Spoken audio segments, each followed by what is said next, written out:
গল্পের শুরুতে আমরা দেখতে পাই একটি লোক অন্ধকার রুমে বসে আছে। সে ইজি চেয়ারে বসে দোল খাচ্ছে এবং এক হাতে সিগারেট টানছে এবং লোকটিকে অনেক ভয়ঙ্কর লাগছে। রক্ত যদি তোমার রক্তে উন্মাদনা জাগায়, শিরায় আগুন ধরায়, মনকে প্রশান্তির মায়ায় জড়ায়, তাহলে খুন করা অন্যায় কিভাবে হয়? শিকারের তৃষ্ণা কি দোষের? যদি ধারালো অস্ত্রের ফাঁক গলে উষ্ণ রক্ত ঝরে আর সেই দৃশ্য তোমার চোখে স্বর্গীয় সুখের অনুভূতি জাগায়, এখানে ভুল কোথায়? অন্ধকারে কৃষ্ণবর্ণে কোট পরিহিত পুরুষটি এক হাতে সিগারেট টানছে, চোখে অগ্নিময় আকাঙ্ক্ষা নিয়ে উচ্চারণ করলো সেই শব্দগুলো। কে হতে পারে এই জিওন জাংকুক?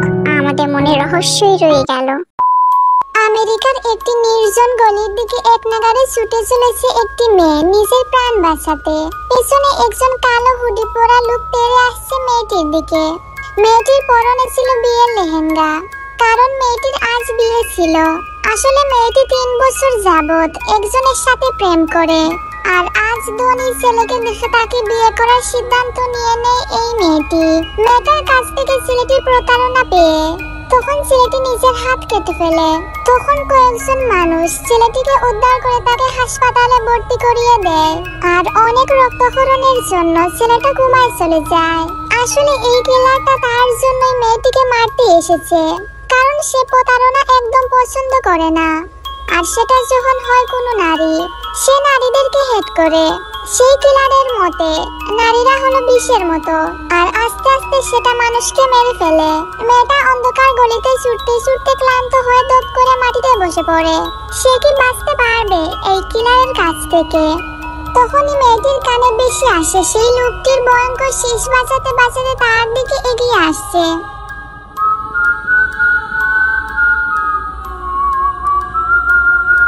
তখন সেটা শুনে মেয়েটির বুকের ভেতর পাথর জমতে শুরু করে। মেয়েটি কিছু বুঝে ওঠার আগেই লোকটি তার পিঠে দাঁড়ালো ছুরি ডুবিয়ে দেয়। মেয়েটি সঙ্গে সঙ্গে আর্তনাদ করে উঠল। তখনই পানির সুদের মতো রক্ত বেরিয়ে আসে মেয়েটির পিঠ থেকে। মেয়েটির আর্তনাদ শুনতে পেয়ে অন্যরকম শান্তি অনুভব করছে লোকটি। সে ভয়ঙ্কর হাসিতে ফেটে পড়ল। তার চোখে ছিল সেই অদম্য হিংস্রতা। সে নেশাভরা দৃষ্টিতে তাকিয়ে আছে মেয়েটির দিকে। তারপর মেয়েটির দিকে তাকিয়ে গার বাঁকা করে মেয়েটির গলায় এক গা বসিয়ে দেয় আর বলতে শুরু করে, তোমরা নারীরা এত বিশালু কেন? আমরা পুরুষরা তো চাই তোমাদের কাছ থেকে একটু ভালোবাসা পেতে। নারী জাত মানেই প্রতারক, আর আমি হেট করি ওইসব নারীদেরকে যারা প্রথমে পুরুষকে ভালোবাসা শিখিয়ে তাদের ছেড়ে চলে যায়। আর ওই নারীদের একটাই শাস্তি, আর সেটা হলো মৃত্যু। বলেই লোকটি হাসিতে ফেটে পড়ে আর মেয়েটি মাটিতে লুটিয়ে পড়ে। এই নির্জন জায়গায় মেয়েটিকে বাঁচাতে কেউ এগিয়ে আসে না। মেয়েটি আস্তে আস্তে নিজের নিথর দেহটা ছেড়ে দেয় আর লোকটি উচ্চস্বরে হেসে উঠে দাঁড়ায়। তারপর পূর্বের মতো মুখে মাস্ক পরে হাঁটতে শুরু করে আর শীষ বাজাতে বাজাতে চলে যায় জলদি বাড়িতে গিয়ে একটা লম্বা ঘুম দেবে, নয়তো সকালে ব্রেকিং নিউজটা শুনতে পারবে না যে। সে মানুষকে জানাতে চায় একটা প্রতারকের শাস্তিটা এমন হওয়া উচিত। নিজেকে নিয়ে গর্ব করে হেঁটে চলে যায় সে।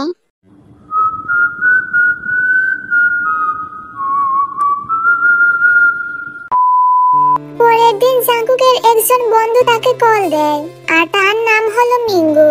সে একজন সিআইডি অফিসার। আসলে জাংকুক জেনে বুঝে তার সাথে ফ্রেন্ডশিপ করে, কারণ সে শহরের সকল কেস তদন্ত করে।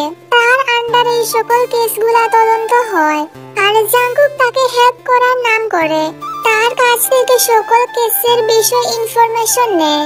আর জাংকুক তার হাতে ফোন নিয়ে বসে আছে, কারণ সে জানে মিঙ্গু তাকে কল দিবে কাল রাতের কেসের বিষয়ে হেল্প করতে। তখনই মিঙ্গু কল করে, আর জাংকুক বাঁকা হেসে কলটা রিসিভ করে বলল, হ্যালো মিঙ্গু, বল কি খবর তোর? খবর তো তোর জানা উচিত, নিউজ দেখিসনি? এই জিওন জাংকুকের হাতে এত সময় নেই যে বসে বসে নিউজ দেখবে। আর কোনটা কথা বলছিস তুই? শহরে অনেক নিউজই তো হচ্ছে। জাংকুক, কাল রাতে আরেকটা মেয়ের লাশ পাওয়া গেছে। মেয়েটাকে অনেক কষ্ট দিয়ে মারা হয়েছে। শহরে দিন দিন খুন খারাপি বেড়েই চলেছে। তবে এবার একটা ক্লু পাওয়া গেছে সাইকোটার ব্যাপারে। এটা শুনে জাংকুকের মুখ ফ্যাকাশে হয়ে যায়। সে মিনগিউকে বলে, সেটা কি মিনগিউ? সরি দোস্ত, সেটা তো তোকে বলতে পারছি না। উপর থেকে অর্ডার এসেছে, এই ব্যাপারে কাউকে কিছু বলা যাবে না। কোনো ব্যাপার না। আচ্ছা তাহলে রাখি, বাই। কলটা কেটে দিয়ে জাংকুক চিন্তায় পড়ে যায়। কিছুক্ষণ চুপ থেকে সে বাঁকা হাসে। সে নিজের মাইন্ড পরিবর্তন করে ফেলে। এখন সে আমেরিকার কাজ শেষ করে দেশে ফিরে যাবে, যেই ভাবা সেই কাজ। সালটি 2018 জুলাইয়ের 3 তারিখ। রোদে উজ্জ্বল আলোয় একটি অচেনা মেয়ে রক্তমাখা শাড়িতে হাতে একটি ছুরি নিয়ে থানার গেটের সামনে এসে দাঁড়ালো। আচমকা এমন ভয়ানক দৃষ্টি দেখতে পেয়ে পাহারায় থাকা হাবিলদার আটকে উঠে দৌড়ে থানার ভেতরে গিয়ে পুলিশ অফিসার আমানকে ডেকে আনলেন। যখন পুলিশ অফিসারটি মেয়েটির সামনে এসে দাঁড়ালো, তখন সে বিস্ময়ে কুঞ্চিত হয়ে রইল। তারপর আতঙ্ক কণ্ঠে বলে উঠল, আমি জিয়ন সাংকুক চৌধুরীকে মেরে ফেলেছি বলে মেয়েটি দবাস করে নিচে বসে পড়ল। তারপর আর কোনো কথা বলেনি, শুধু তার দুহাত মুষ্টিবদ্ধ করে পুলিশ অফিসারের দিকে বাড়িয়ে দিল, অর্থাৎ তাকে যেন গ্রেফতার করা হয়। অথচ তার সেই দুই হাত তরতর করে কাঁপছে। তাৎক্ষণিক মেয়েটিকে হাতকড়া পরিয়ে জেলের মধ্যে নিয়ে আসা হলো। পরবর্তীতে জানা গেল যে জাংকুক চৌধুরী এখনো মারা যায়নি, তিনি আইসিইউতে ভর্তি আছে। তবে তার অবস্থা এতটাই শোচনীয় যে বাঁচবে কিনা সেটা বলা মুশকিল। মেয়েটিকে দেখার দায়িত্ব পড়েছিল লিসা নামের একজন কম বয়সী পুলিশ কর্মকর্তার ওপর। লিসার ওপর থেকে নির্দেশ এসেছে যেন মেয়েটিকে কোনো প্রকার আঘাত বা জেরা করা না হয়, যেহেতু সে নিজেই এসে আত্মসমর্পণ করেছে। লিসা বুঝতে পারল না কেন একটি খুনি মেয়েকে এত সম্মান করা হচ্ছে। পরবর্তীতে লিসা জানতে পারল মেয়েটির নাম হলো তে, আর তে হলো শহরের সবচেয়ে ধনী বড়লোক কাই চৌধুরীর ছেলে জিয়ন সাংকুকের ওয়াইফ। লিসা এটা শুনে আরো অবাক হলো। তে যদি তার বউ হয়, তাহলে সে নিজের স্বামীকে খুন করলো কেন, সেটা লিসা ভেবে পাচ্ছে না। সন্ধ্যা থেকে বেশ কয়েকবার লিসা মেয়েটিকে জেলে প্রবেশ করে নানা প্রশ্ন করেছে তেকে, কিন্তু তে মুখ ফুটে কিছু বলেনি। কোনো প্রতিক্রিয়া পাওয়া যায়নি তের কাছ থেকে। সে নড়াচড়াবিহীন এক স্থানে নিবদ্ধ হয়ে বসে আছে। মেয়েটিকে দেখে লিসার মনে হলো যেন এক জীবন্ত নিথর দেহ আছে, কিন্তু প্রাণ নেই। লিসা হয়তো কোনোভাবে মেয়েটির পরিস্থিতি বুঝতে পেরেছে, কারণ সে একজন মেয়ে। তাই নিজের রাগ সামলে কিছুটা নরম কণ্ঠে তেকে বলল, ম্যাডাম, আপনি ধীরে সুস্থে সব বলুন, কেন জাংকুক স্যারকে খুন করতে চাইলেন? লিসার এমন স্নেহময় বাক্য শুনে তে নিষ্পলক অসহায়ের মতো তাকিয়ে রইল। লিসা এবং তের আলাপের মাঝে পুলিশ অফিসার কয়েদখানায় প্রবেশ করলো। তিনি লিসার দিকে তাকিয়ে বলল, কতদূর কাজ হলো লিসা? জি স্যার, উনি স্বীকারোক্তি দিচ্ছেন। আমার লিসার কথা একটু মাথা ঝাঁকিয়ে তের দিকে তীক্ষ্ণ দৃষ্টিতে তাকালো। চোখ সংকুচিত করে ভারী কণ্ঠে বলল, বড় লোকের বউ হয়েও খুন করতে যাওয়ার কি দরকার ছিল? তাও কিনা নিজের স্বামীকে, নাকি পরক্রিয়ার কোনো কেস? তে দৃষ্টি মেঝেতে নিবদ্ধ করে রাখে। তার এমন নিস্তব্ধতায় আমানে ভ্রু কুঞ্চিত হলো। সে ক্রুদ্ধ স্বরে লিসাকে নির্দেশ দিলেন, প্রত্যেকটি কথা রেকর্ড করবেন, হোক সে জিয়ন জাংকুকের ওয়াইফ। ছাড় দেওয়া যাবে না, যথেষ্ট সম্মান করা হচ্ছে। অন্য কেউ হলে এতক্ষণে। পুলিশ অফিসারটি উত্তপ্ত শ্বাস ফেলে থেমে গেল, কিন্তু এর চেয়ে বেশি কিছু বলার সাহস করল না সে। কারণ তেকে কিছু বলার অর্থ হলো তাকে চাকরিচ্যুত হওয়ার আশঙ্কা আছে। যত যাই বলো, সে জিয়ন সাংকুক চৌধুরীর বউ। পুলিশ অফিসারটি যাওয়ার জন্য প্রস্তুত নিতেই তে মুখ ফুটে বলল, ও কি বেঁচে আছে? তের প্রশ্নে আমার থমকে দাঁড়ালো। বিস্ময় ভরা চোখে পেছনে ফিরে বলল, কে? Mister জিয়ন Jungkook? হ্যাঁ। আপনার কি মনে হয় যেভাবে আঘাত করে ক্ষতবিক্ষত করেছেন, তারপরও কি তার বেঁচে থাকার কথা? এই কথাতে মুখ বিষণ্ণতায় ছেয়ে গেল। সহসা তার চোখ থেকে নিঃশব্দে কয়েক ফোঁটা অশ্রু গড়িয়ে পড়ল। লিসা, ওনার মুখ থেকে বাকি কথা বের করুন, আমি রিপোর্টটা লিখে আসি। Okay sir. পুলিশ অফিসারটি প্রস্থান করলো, কিন্তু তের অশ্রু দ্বারা থামবার নয়। সে এমন কিছু শুনতে প্রস্তুত ছিল না যাকে সে নিজের হাতে প্রাণাশয়ের চেষ্টায় আক্রমণ করেছিল। আজ তার জন্য বুকের ভেতর মসুর দিয়ে উঠলো। তের মনে হচ্ছে যেন স্বামীকে সে আঘাত করে আসেনি, সে নিজেকেই ধ্বংস করে এসেছে। তের চোখ বেয়ে অজরে পানি পড়ছে। ম্যাডাম, কান্না করে কোনো লাভ হবে না। এখানে আপনার কান্নার কোনো কদর নেই। তার চেয়ে ভালো হবে আপনি ঘটনাটা খুলে বলুন। তে ডান হাতে উল্টো পাশে চোখের জল মুছে নিল। ভেতর থেকে উঠে আসা সব আবেগকে নিয়ন্ত্রণ করে বলল, জি। তে ডুব গেলে কণ্ঠস্বর পরিষ্কার করে নেয়। তারপর ধীরে ধীরে ঘটনার পুনরাবৃত্তি করতে শুরু করলো। In flashback. কিম নামজুন ঢাকার একজন বিশিষ্ট শিক্ষাবিদ। গত 24 বছর যাবৎ একটি খ্যাতনামা কলেজে বাংলা সাহিত্যে আলো ছড়াচ্ছেন। সহজ সরল নম্র ভদ্র এবং জ্ঞান গম্ভীর এই মানুষটি ঢাকার মধ্যে জেলে নিজের ঠিকানা গড়ে তুলেছেন। তার স্ত্রী মিসেস জিন বেগম ধৈর্যের প্রতিমূর্তি, যিনি ঠান্ডা মাথায় সংসারটিকে পরম মমতা আগলে রেখেছেন। তাদের দুই কন্যা কিম তেইয়ং ও কিম জিমিন, দুইজন যেন দুই ভিন্ন মেরুর প্রাণী। তের রূপ বর্ণনা করার মতো ভাষা নেই, যেন আকাশ থেকে নেমে আসা এক উজ্জ্বল নক্ষত্র, যার মুখমণ্ডলে মায়ায় মুগ্ধ হয়ে কেউ অনন্তের পথে হারিয়ে যেতে পারে। তাই তের মা তেকে সর্বদাই পর্দার আড়ালে রেখেছেন।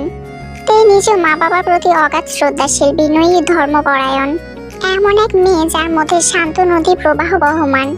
জিন তেকে নিজের জীবনের মতো আগলে রেখেছেন। জানেন, অতিরিক্ত সৌন্দর্য যেমন আশীর্বাদ, তেমনি তা অভিশাপও বটে। এই রূপ যেন তের জীবনে কোনো প্রকার বাধার সৃষ্টি না করে, সেই জন্য জিন চিরকাল তের রূপকে লুকিয়ে রাখার চেষ্টা করেছেন। অন্যদিকে জিমিন স্বভাবতই উচ্ছল চঞ্চল, সে কোনো নিয়ম কানুন মানার তোয়াক্কাই করে না। কাই চৌধুরী শহরের প্রভাবশালী অভিজাতদের মধ্যে প্রথম সারির নাম আছে তার। ধন সম্পদের ভান্ডার এবং ক্ষমতার দাপট নিয়ে বিশাল সাম্রাজ্যের মালিক তিনি। তিনি ছিলেন বিশাল প্রভাবশালী একজন মানুষ। তার ছোট পুত্র হলেন ইউনো। এতদিন ধরে সে দেশের বৃহত্তম শিল্প প্রতিষ্ঠান জিওন টেক্সটাইল কোম্পানি পরিচালনা করে আসছিল। কাই চৌধুরীর বড় পুত্র হলো জিওন জাংকুক চৌধুরী, যার বুদ্ধিমত্তা ও দৃঢ়তা ছোটবেলা থেকেই তাকে অনেক আলাদা করে তুলেছে সবার মাঝে। জাংকুকের জীবনে একটি গভীর ক্ষত হলো তার মা চলে যাওয়া। মাত্র 3 বছর বয়সে তার মা হঠাৎ ঘর ছেড়ে চলে যায়। কেন যান সেটা আজও রহস্য রয়ে গেল তার কাছে। কিন্তু তার পিতা তাকে বুঝিয়েছিলেন যে তার মা অন্য কারোর হাত ধরে পালিয়ে গিয়েছে। তার মা হলো ওয়াইয়েন। তার বাবা তাকে বলেছে তার মা তার ম্যানেজারের সাথে পরকীয়ায় লিপ্ত ছিল, যার দরুন পরে তার সাথে সে পালিয়ে যায়। এরপর থেকে জাংকুক একজন রোবটে পরিণত হয়।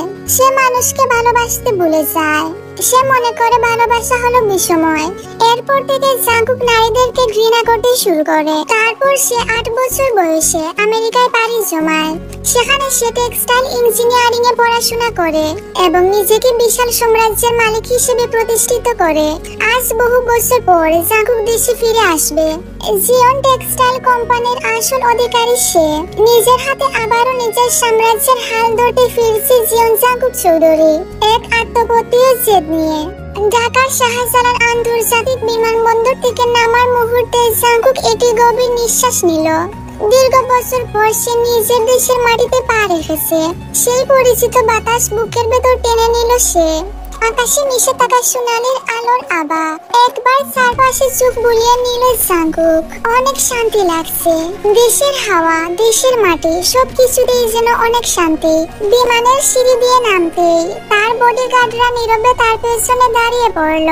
তার পরনে ছিল একটি কালো ওভারকোট, ভেতরে কালো শার্ট এবং কালো প্যান্ট, হাতে ঝকঝকে সোনার ঘড়ি, চুলগুলো গা চুই চুই। তার মুখে ফুটে উঠেছে অনন্য এক আকর্ষণ, যে কেউ দেখলে জাংকুকের উপর ফিদা হয়ে যেতে পারে। সুঠাম দেহ, তার উপর আবার জিম করা বডি, উফ মারাত্মক। যে কেউ জাংকুককে দেখলে ফিদা হয়ে যাবে তার উপর। তার গলার এক সাইডে মাঝারি সাইজের একটি প্রজাপতি ট্যাটু আঁকা আছে। এতে যেন তার সৌন্দর্য আরো দ্বিগুণ বাড়িয়ে দিল। বিমানবন্দরে উপস্থিত সকলের দৃষ্টি জাংকুকের ওপর আটকে গেল। সবাই কেন যেন জাংকুকের দিকে বারবার তাকাচ্ছিল, বিশেষ করে মেয়েরা। অন্যদিকে চৌধুরী বাড়িতে পরিবেশের অদ্ভুত উল্লাস বিরাজ করছে। চারিদিকে শুধু আনন্দ আর আনন্দ, কারণ আজ যে জাংকুক ফিরে আসছে বাড়িতে। ওয়েলকাম মাই সান, কেমন আছিস আমার বাবা জান? এটা বলে কাই চৌধুরী জাংকুকের পিঠে চাপড় দিয়ে জানান দেন যে তার বাবা তাকে দেখে আজকে কতটা হ্যাপি হয়েছে। জাংকুক একটু মৃদু হাসে, তারপর পরিবারের সাথে আলিঙ্গন করে তার রুমে চলে যায় ফ্রেশ হওয়ার জন্য। রাতে জিওন কাই জাংকুকের কক্ষে প্রবেশ করেন। দেখতে পান জাংকুক ল্যাপটপে কাজ করছে, কানে ব্লুটুথ ইয়ারপিস গুজে একের পর এক কথা যোজন করছে।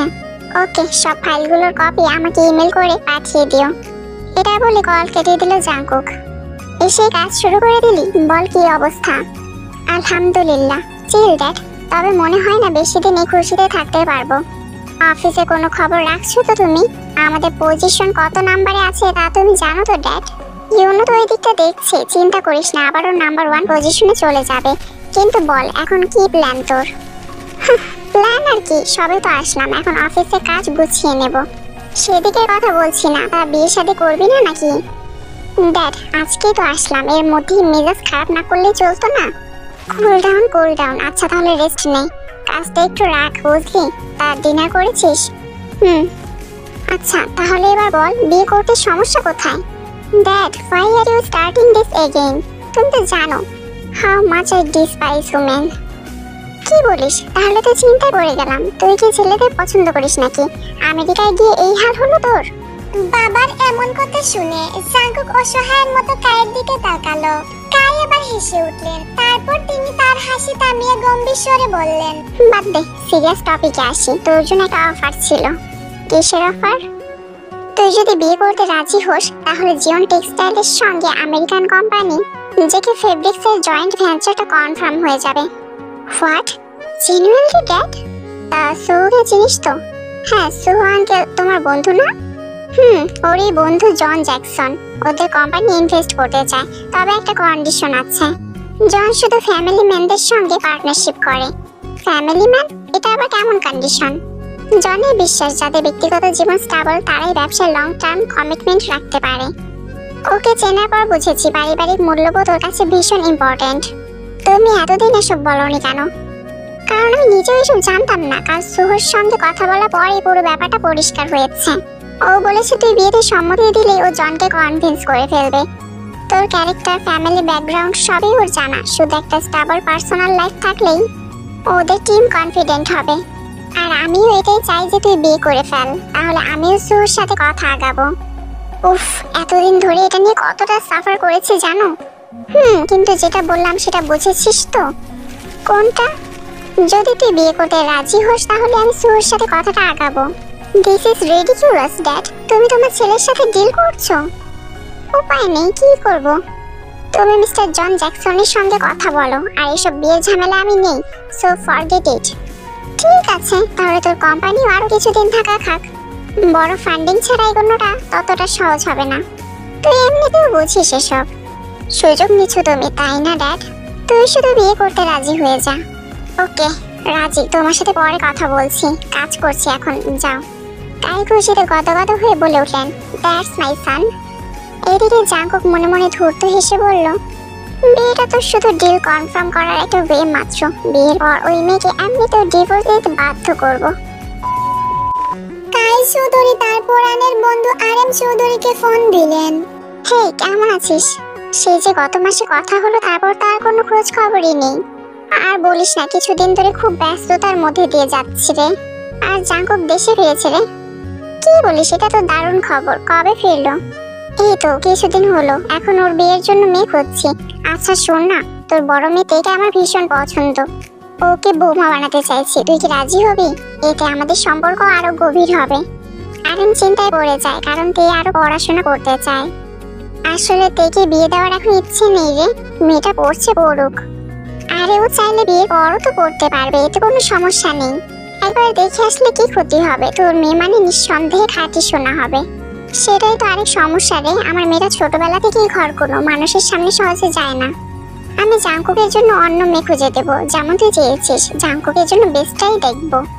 আরে শোন না, একবার দেখে আসি। চিন্তা করিস না, তুই আমাদের ঘরে রাজরানীর মতোই থাকবে, এই ভরসা আমি তোকে দিতে পারি। কিন্তু কিন্তু মিন্তু কিচ্ছু না। তুই বাড়ির সবার সাথে কথা বল, কালকে আমরা আসছি। এটা বলে হাসতে হাসতে ফোন রেখে দিলেন কাই। অপর প্রান্তে আরেম নিঃশ্বাস ফেললেন। আনমনি বললেন, তুই কি রাজি হবে? মেয়েকে তো ইচ্ছার বিরুদ্ধে বিয়ে দিতে পারবো না। কাই চৌধুরী এবং আরএম হাওলাদার সেই শৈশবকাল থেকে তারা একে অপরের ছায়া সঙ্গীর মতো আছে, বলতে গেলে তারা প্রাণের বন্ধু। বিশ্ববিদ্যালয় থেকে তে ফিরে এসে শুনতে পায় যে তার নাকি বিয়ে ঠিক করা হয়েছে তার বাবার বন্ধুর ছেলের সাথে। এটা শুনে তের মন খারাপ হয়ে যায়, কেননা তে আরো পড়াশোনা করতে চায়। এখন তার বিয়ে করার কোনো ইচ্ছা নেই, কিন্তু তে বরাবরই তার মা বাবার বাধ্য সন্তান, তাই তে আর তার মা বাবাকে বাধা দিতে পারলো না। তে ভেবেছিল তার সাথে হয়তো কোনো বড় লোকের বিয়ে হবে। এর মাঝে তের বাবা পাত্রের একটি ছবি পাঠায় তের কাছে। ছবিটা দেখেই তে থমকে যায়। কি সুন্দর সেই মানুষটি, নীল চোখের অধিকারী ছিল জাঙ্কুক, আর যে চোখের দিকে তাকিয়ে থাকতেই মন চায় সারাদিন। তাহলে কি এই সুদর্শন লোকটির সাথে তার বিয়ে হতে চলেছে? তে তো অনেক খুশি, জাঙ্কুককে তার মনের মতো লেগেছে। তে স্বপ্ন দেখতো জাঙ্কুকের মতো পুরুষের সাথে তার বিয়ে হবে। পরের দিন তেকে সুন্দর করে সাজিয়ে জাঙ্কুকের পরিবারের সামনে আনা হয়।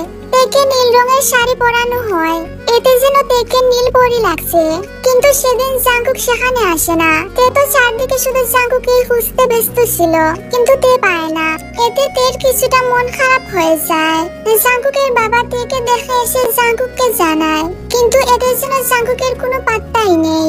মেয়েটা অনেক সুন্দর জাঙ্কুক, তুই দেখলে তো পাগলই হয়ে যেতি পাক্কা। এই মেয়ে বাড়ির জন্য পারফেক্ট। এমন মেয়ে তো পুরো দুনিয়াও খুঁজে পাওয়া যাবে না। তোমার বলা হয়েছে বিয়েটা হলেই হলো, আমার আর কিছু জানার দরকার নেই। বিয়ে করাতে চেয়েছো, আই এগ্রি। আর কি চাও? আচ্ছা তুই শুধু মেয়ের একটা ছবি দেখ, তারপর না হয় তোর ওপিনিয়ন জানাবি। আমি কাহিনী বাড়াতে চাই না, বিয়ের কাজ শুরু করো। কথাটি বলে ঘর থেকে বেরিয়ে গেল জাঙ্কুক। এদিকে জাঙ্কুকের চাচাতো ভাই চুপচাপ দাঁড়িয়ে আছে, কপাল কুঁচকে মনে মনে বলল, জাঙ্কুক যখন বিয়ে করতে চাইছেই না, তাহলে কি দরকার ওর বিয়ে করার? তেকে না হয় আমিই বিয়ে করি। ইস, যদি একবার পেতাম ওকে। হাত মুঠ করে নিল সে, অর্থাৎ আশা ও আকাঙ্ক্ষার তাড়না তার মনে ঝড় তুলেছে। অন্যদিকে তে তো শুধু জাঙ্কুকের সেই ছবিটি দেখার পর থেকে ঘুমাতেই পারছে না। তার চোখে শুধু সেই সুদর্শন মুখখানা বেশি উঠছে। এটা ভেবেই তে লাজুক হাসে। কিছুদিনের মধ্যেই সেই সুদর্শন মানুষটার সাথে তার বিয়ে হবে। ভাবতেই তে লজ্জা পেয়ে যায়। দেখতে দেখতে তে এবং জাঙ্কুকের বিয়েটাও হয়ে যায়। তে তো ভীষণ হ্যাপি ছিল। সেই কাঙ্ক্ষিত মানুষটা আজ তার স্বামী হয়ে গেল, আর সে তার বউ। আজ তাদের বাসর রাত, এক বিশেষ রাত, যেখানে তরুণীদের হৃদয়ের স্বপ্ন বুনে। তেও সেই স্বপ্নের আবেশে বোনা। চারপাশে ফুল দিয়ে সাজানো হয়েছে। রুমের কোণায় মোমবাতি জল জল ভাসমান হয়ে আছে। ফ্লোরে গোলাপের পাপড়ি ছড়িয়ে আছে। সব মিলিয়ে আজকে রোমান্টিক পরিবেশে তৈরি হয়েছে। এর মাঝেই হঠাৎ ধীর প্রাকৃতিক কাঁপিয়ে জাঙ্কুক প্রবেশ করলো রুমে। তার আগমনে যেন তের বুকে মুচড় দিয়ে উঠলো। জাঙ্কুকের উপস্থিত অনুভব করতেই তে মৃদু নড়ে চড়ে বসলো। এদিকে জাঙ্কুক রুমে প্রবেশ করেই সোফায় বসে পড়ে। তারপর ঝুড়ি থেকে একটি আপেল নিয়ে আপেল খাওয়ায় মনোযোগ দিল। তেজে রুমে বসে আছে, সেদিকে কোনো খেয়াল নেই জাঙ্কুকের। সে আপন মনে আপেল চিবোচ্ছে। খানিকক্ষণ বাদে জাঙ্কুক আপেলের শেষ অংশে কামড় বসিয়ে উঠে দাঁড়ালো। তারপর হিমায়ত থেকে একটি বিয়ারের বোতল বের করলো। পরে বোতলটা টেবিলে রেখে সোফায় হেলান দিয়ে শুয়ে পড়ে। তারপর বিয়ারের বোতলটা খেয়ে বিয়ার পান করতে শুরু করে জাঙ্কুক।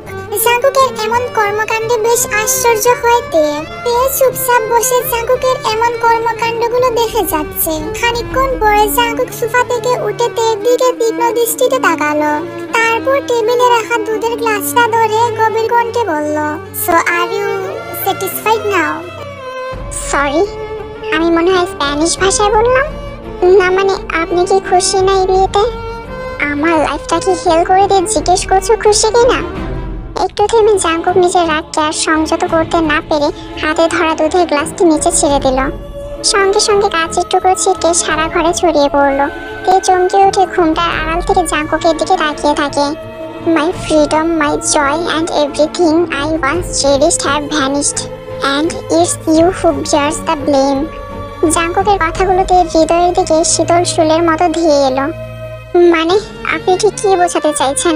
আমি তো কিছুই বুঝতে পারছি না। Uneducated girl.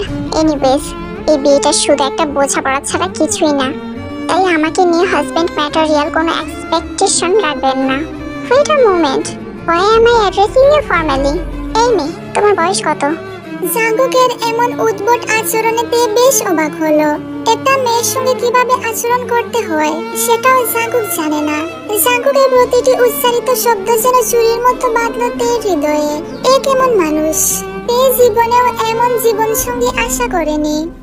I'm 22 years old, a third year pharmacy student at Jagannath University. এই হ্যালো, আপনার বায়োডাটা কেউ শুনতে চায় নাই।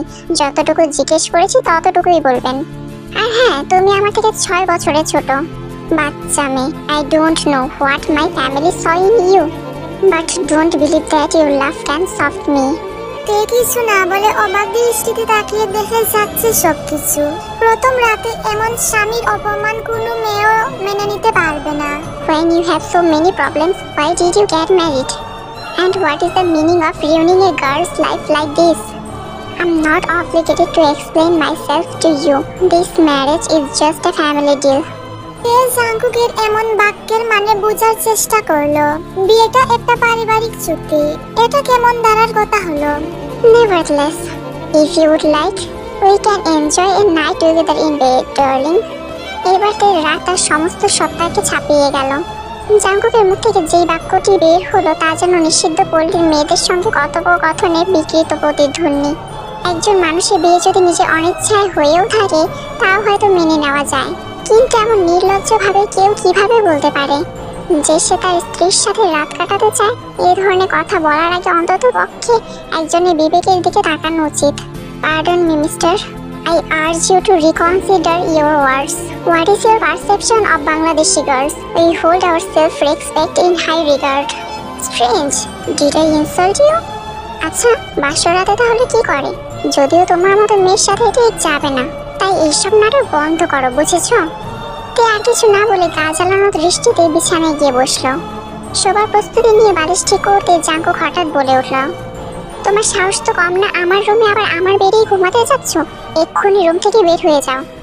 ভদ্রভাবে কথা বলুন, আমারও ইচ্ছে নেই আপনার সাথে ঘুমানোর। Yeah, now get out. আর হ্যাঁ, I never want to see your face. কথাটা মাথায় ভালোভাবে ঢুকিয়ে নাও। তের কর্ণধারায় এই কথাটা পৌঁছাতে তের সুখের পাতা ভিজে উঠল, তার হৃদয়ের ক্ষত তীব্র হয়ে উঠল। এক মুহূর্তেই তার সম্মানের প্রতিটি শিখা নিভিয়ে দেওয়া হয়েছে।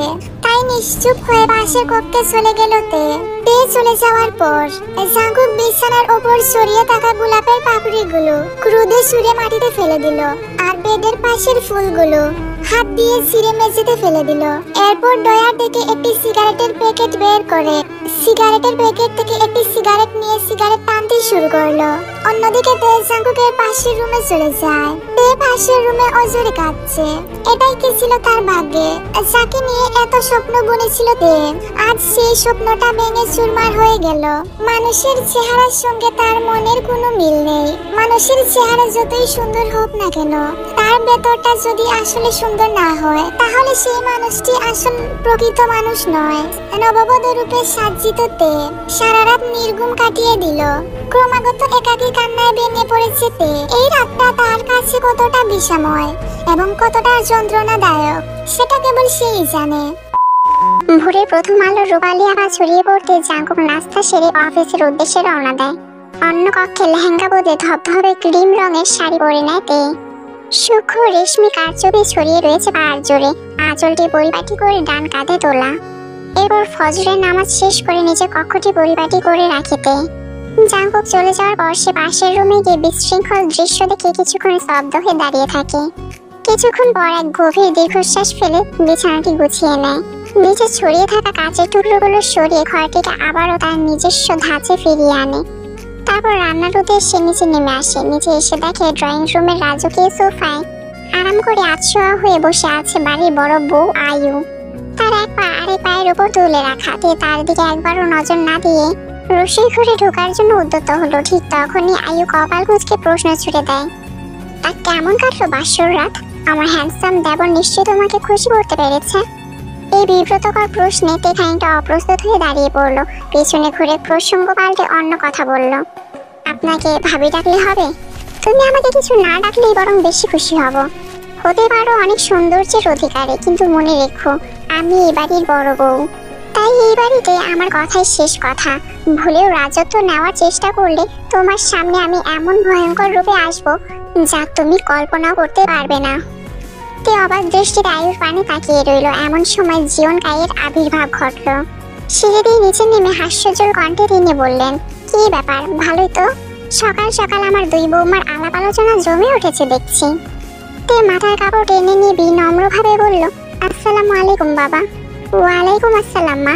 তা আমার ঘরের লক্ষ্মী এত সকালে উঠে পড়েছে কেন? আদিক্ষেতা, কই আমার বিয়ের পর তো এসব কিছু বলেনি। বাবা, আসলে নামাজে পর আর ঘুমাতে পারিনি, অভ্যাস হয়ে গেছে তো, তাই আর ঘুম আসে না।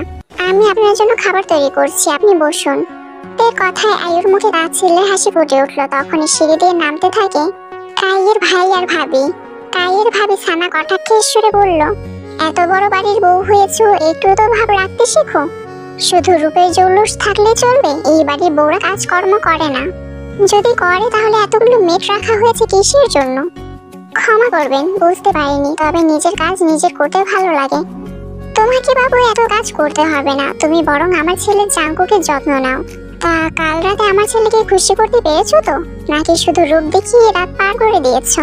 আশ্চর্য, এই বাড়ির সবাই এমন অদ্ভুত কেন? একে তো কাল রাতে স্বামীর রূপের প্রমাণ পেলাম, এখন আবার এরা।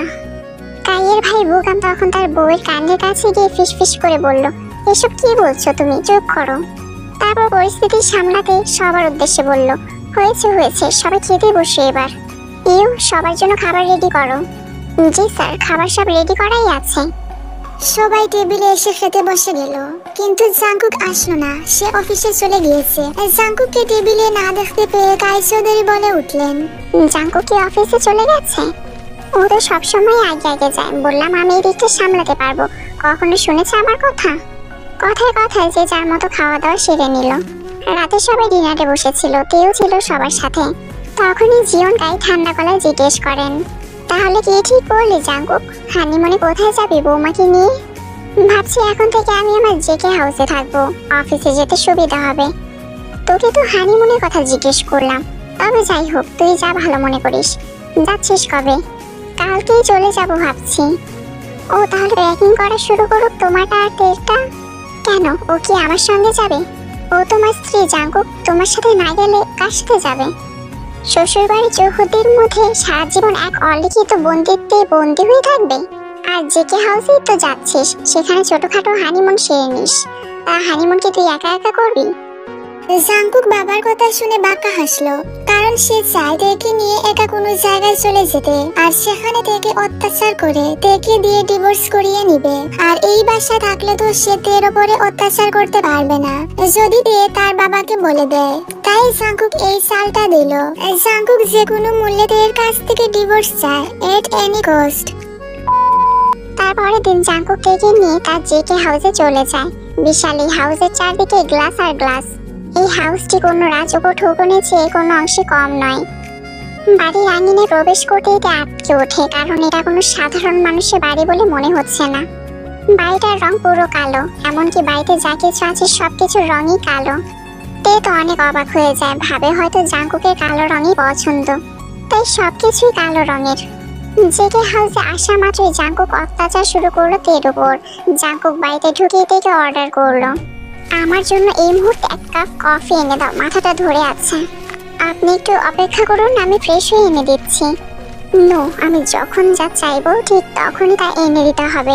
আর আমার মুখের ওপর কথা বলা আমি একদম পছন্দ করি না, বুঝতে পারলে? তে আর কিছু বললো না, চুপচাপ মাথা নিচু করে নিচে গিয়ে জাঙ্কুকের জন্য কফি বানিয়ে রুমে গেল। জাঙ্কুক তখন ল্যাপটপে কাজ করছিল। তে গিয়ে জাঙ্কুকের হাতে কফিটা দিল। জাঙ্কুক কফিতে একটা চুমুক দিল। সঙ্গে সঙ্গে জাঙ্কুকের মুখ রাগে লাল হয়ে গেল। জাঙ্কুক কফির মগটা ছুঁড়ে ফেলে দিল মাটিতে। এটা কি বানিয়েছিস? এটা কোনো কফি হলো? তুই জানিস না আমি কফিতে চিনি খেতে পছন্দ করি না, তাহলে কেন মিশালি? কথাটা বলে জাঙ্কুককে চুলে মুঠি ধরলো।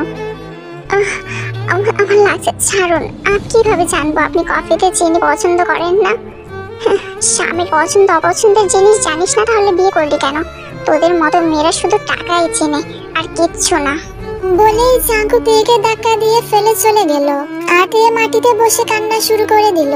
সে তো এমনটা ভাবেনি, কি হয়ে গেল তার সাথে। সে তো অন্য সব মেয়েদের মতো স্বাভাবিক জীবন চেয়েছিল, তাহলে তার সাথে এমন হলো কেন? হয়তো এটাই তার ভাগ্য ছিল। এভাবেই জাঙ্কুক তেকে নানাভাবে কষ্ট দিতে শুরু করে। জাঙ্কুক তেকে শান্তিতে বাঁচতে দেয় না। প্রতিটি কাজের দ্বারা সে তেকে টর্চার করে। তে কাজ করতে করতে ক্লান্ত হয়ে পড়ে, তবুও মুখ বুজে জাঙ্কুকের অত্যাচার সহ্য করে নেয়। এটা দেখে জাঙ্কুক আরো অবাক হয়। একটা মেয়ের মধ্যে কতটুকু ধৈর্য হলে সে সব কিছু মুখ বুজে সহ্য করে নেয়। এবার জাঙ্কুক তেকে দ্বিগুণ কষ্ট দেওয়ার জন্য সে মদ্যপান করা শুরু করে এবং সিগারেট খাওয়া শুরু করে এবং নেশা করা ইত্যাদি শুরু করে দেয়। এরপর থেকে তো জাঙ্কুক তের গায়েও হাত তোলা শুরু করে দিল। কিন্তু এরপরও তে তাকে ছেড়ে যাচ্ছে না। জাঙ্কুক প্রতিদিন সকালে অফিসে যায় আর রাতে নেশা করে বাড়িতে ফিরে। এত কিছুর পরে যখন জাঙ্কুক দেখতে পেল তে তাকে ডিভোর্স দিয়ে যাচ্ছে না, তখন সে একটি মেয়েকে বাসায় আনলো তেকে দেখানোর জন্য। সে তেকে দেখিয়ে মেয়েটিকে তার রুমে নিয়ে গেল। তে জাঙ্কুকের রুমের দরজা নক করছে আর কান্না করে জাঙ্কুককে বলছে, জাঙ্কুক প্লিজ আপনি এরকমটা করবেন না। জাঙ্কুক রুমে দরজা খুলে তের সামনে দাঁড়ালো। 100 বার করবো, 1000 বার করবো, কি করবি তুই? কেন ছেড়ে যাচ্ছিস না আমাকে? তোকে আমার একদম সহ্য হচ্ছে না। এটা বলে জাঙ্কুক তেকে দেয়ালের সাথে চেপে ধরলো আর এক হাত দিয়ে তের পেট শক্ত করে ধরলো। তের মনে হচ্ছে জাঙ্কুক তার পেট ছিঁড়ে ফেলবে, এতটাই জুড়ে ধরেছিল জাঙ্কুক তের পেট। তারপর জাঙ্কুক তের মুখ উঁচু করে তার ঠোঁট বরাবর নিয়ে আসলো। এবার জীবন জাঙ্কুক 440 ভোল্টের বেস্ট চুমু খাবে, যেটা তুমি কোনোদিনও ভুলতে পারবে না। এই বলে জাঙ্কুক তের নরম ঠোঁটে ঝাঁপিয়ে পড়লো আর তের ঠোঁটের ওপর কামড়াতে শুরু করলো। বেতায় তের চোখ বেয়ে পানি পড়ছে। সে নিজেকে বাঁচানোর অনেক চেষ্টা করছিল, কিন্তু জাঙ্কুকের শক্তির কাছে দিয়ে পেরে উঠতে পারলো না। এটাই ছিল তের জীবনের প্রথম কিস। জাঙ্কুক অনেকক্ষণ যাবত তেকে কিস করে যাচ্ছে। এটাকে কিস বললে ভুল হবে, একরকম অত্যাচার করা হচ্ছে তের ওপর। তের শ্বাস আটকে অচেতন হয়ে মাটিতে পড়ে গেল।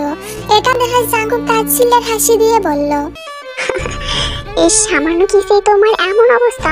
হায় রে, আর তুমি কি না জীবন জাঙ্কুকের লাইফ পার্টনার হতে এসেছো? How funny. অতঃপর জাঙ্কুক মেয়েটাকে কিছু টাকা দিয়ে রুম থেকে ঘাড় ধাক্কা দিয়ে বের করে দিল। আসলে সে মেয়েটার সাথে তেমন কিছুই করেনি, শুধু বলেছিল তার রুমে কিছুক্ষণ চুপচাপ বসে থাকতে। আসলে জাঙ্কুক তেকে জ্বালানোর জন্য এই মেয়েটাকে রুমে এনেছিল। তারপর ওয়াশরুমে গিয়ে ফ্রেশ হয়ে নিজের অফিসে কাজ করতে বসে পড়লো। রাত গভীর হতে এদের হুঁশ ফিরে এলো। সে নিজে থেকে উঠে গিয়ে এক দৌড়ে জাঙ্কুকের রুমের সামনে এসে দাঁড়ালো। ওই মেয়েটা কখন চলে গেছে জাঙ্কুক? আর আপনি বলুন না আপনি ওই মেয়েটার সাথে কিছু করেননি? আবারও চলে এসেছে। এই শোন, ওর সাথে আমার সবকিছু হয়ে গেছে। আমি কোনো কুমার পুরুষ নই, আমার সবকিছু শেষ হয়ে গিয়েছে, বুঝতে পারলি তুই? শেষটুকু শুনে তোর বুকের ভেতরটা ধূপ করে উঠলো। কষ্টের ভারে চোখ বেয়ে পানি পড়ছে।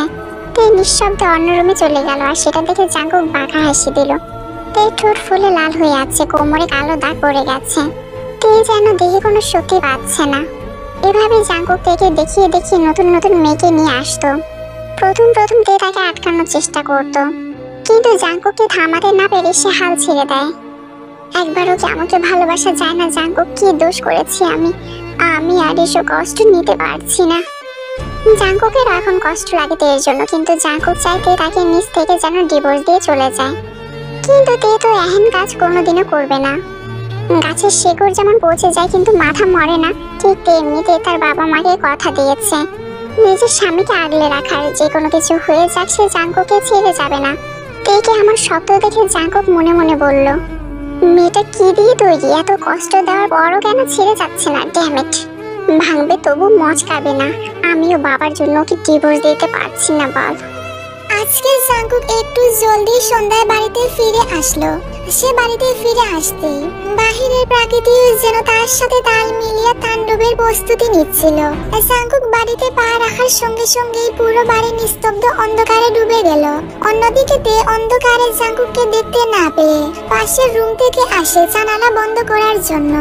জ্বর আসার আভাস পেল তে জানে জাঙ্কুক 10টার আগে বাড়ি ফিরবে না। আজ আর তে নিজেকে ঘুমটার আড়ালে লুকানোর প্রয়োজন বোধ করেনি, কারণ জাঙ্কুক তাকে বারণ করে দিয়েছে যেন তে তার সামনে আসলে নিজেকে ঘুমটা দিয়ে ডেকে আসে তার সামনে। তাই তেও জাঙ্কুকের কথা মতো সবসময় ঘুমটা দিয়ে জাঙ্কুকের সামনে আসতো। আজকে তে পাতলা একটি শাড়ি পরেছিল। বৃষ্টির ফোঁটা এসে তের শাড়িতে পড়ে, যার কারণে শাড়িটি ভিজে তের গায়ে লেপটে যায়। আবসা আলোয় কাউকে জানালার পাশে দাঁড়িয়ে থাকতে দেখে জাঙ্কুক থমকে যায়। জাঙ্কুক কিছু বলার আগে হঠাৎ বিদ্যুৎ চমকাতে শুরু করলো। বিদ্যুৎ চমকানোর আলোয় তের সারা দেহ জাঙ্কুকের সামনে ভেসে উঠলো। জাঙ্কুক এই কাকে দেখতে পাচ্ছে, মনে হচ্ছে এইমাত্র কোনো পরী নেমে এসেছে তার সামনে। তেকে এমন আধবেজা অবস্থায় দেখতে পেয়ে জাঙ্কুকের সারা দেহে অজানা শিহরণ বইতে শুরু করলো। তার দৃষ্টি আটকে যায় তের মাঝে। এর মাঝে বাড়ির বিদ্যুৎ ফিরে আসলো। আর জাঙ্কুক বাস্তব রূপে ফিরে আসলো। এবার জাঙ্কুক আরো স্পষ্টভাবে দেখতে পেল এটাতে তের লম্বা চুল কোমরে পড়ে আছে, আর তের টুটের পাশে তিলটা যেন জাঙ্কুককে টানছে। জাঙ্কুক নেশালো দৃষ্টিতে তাকিয়ে আছে তের পানে।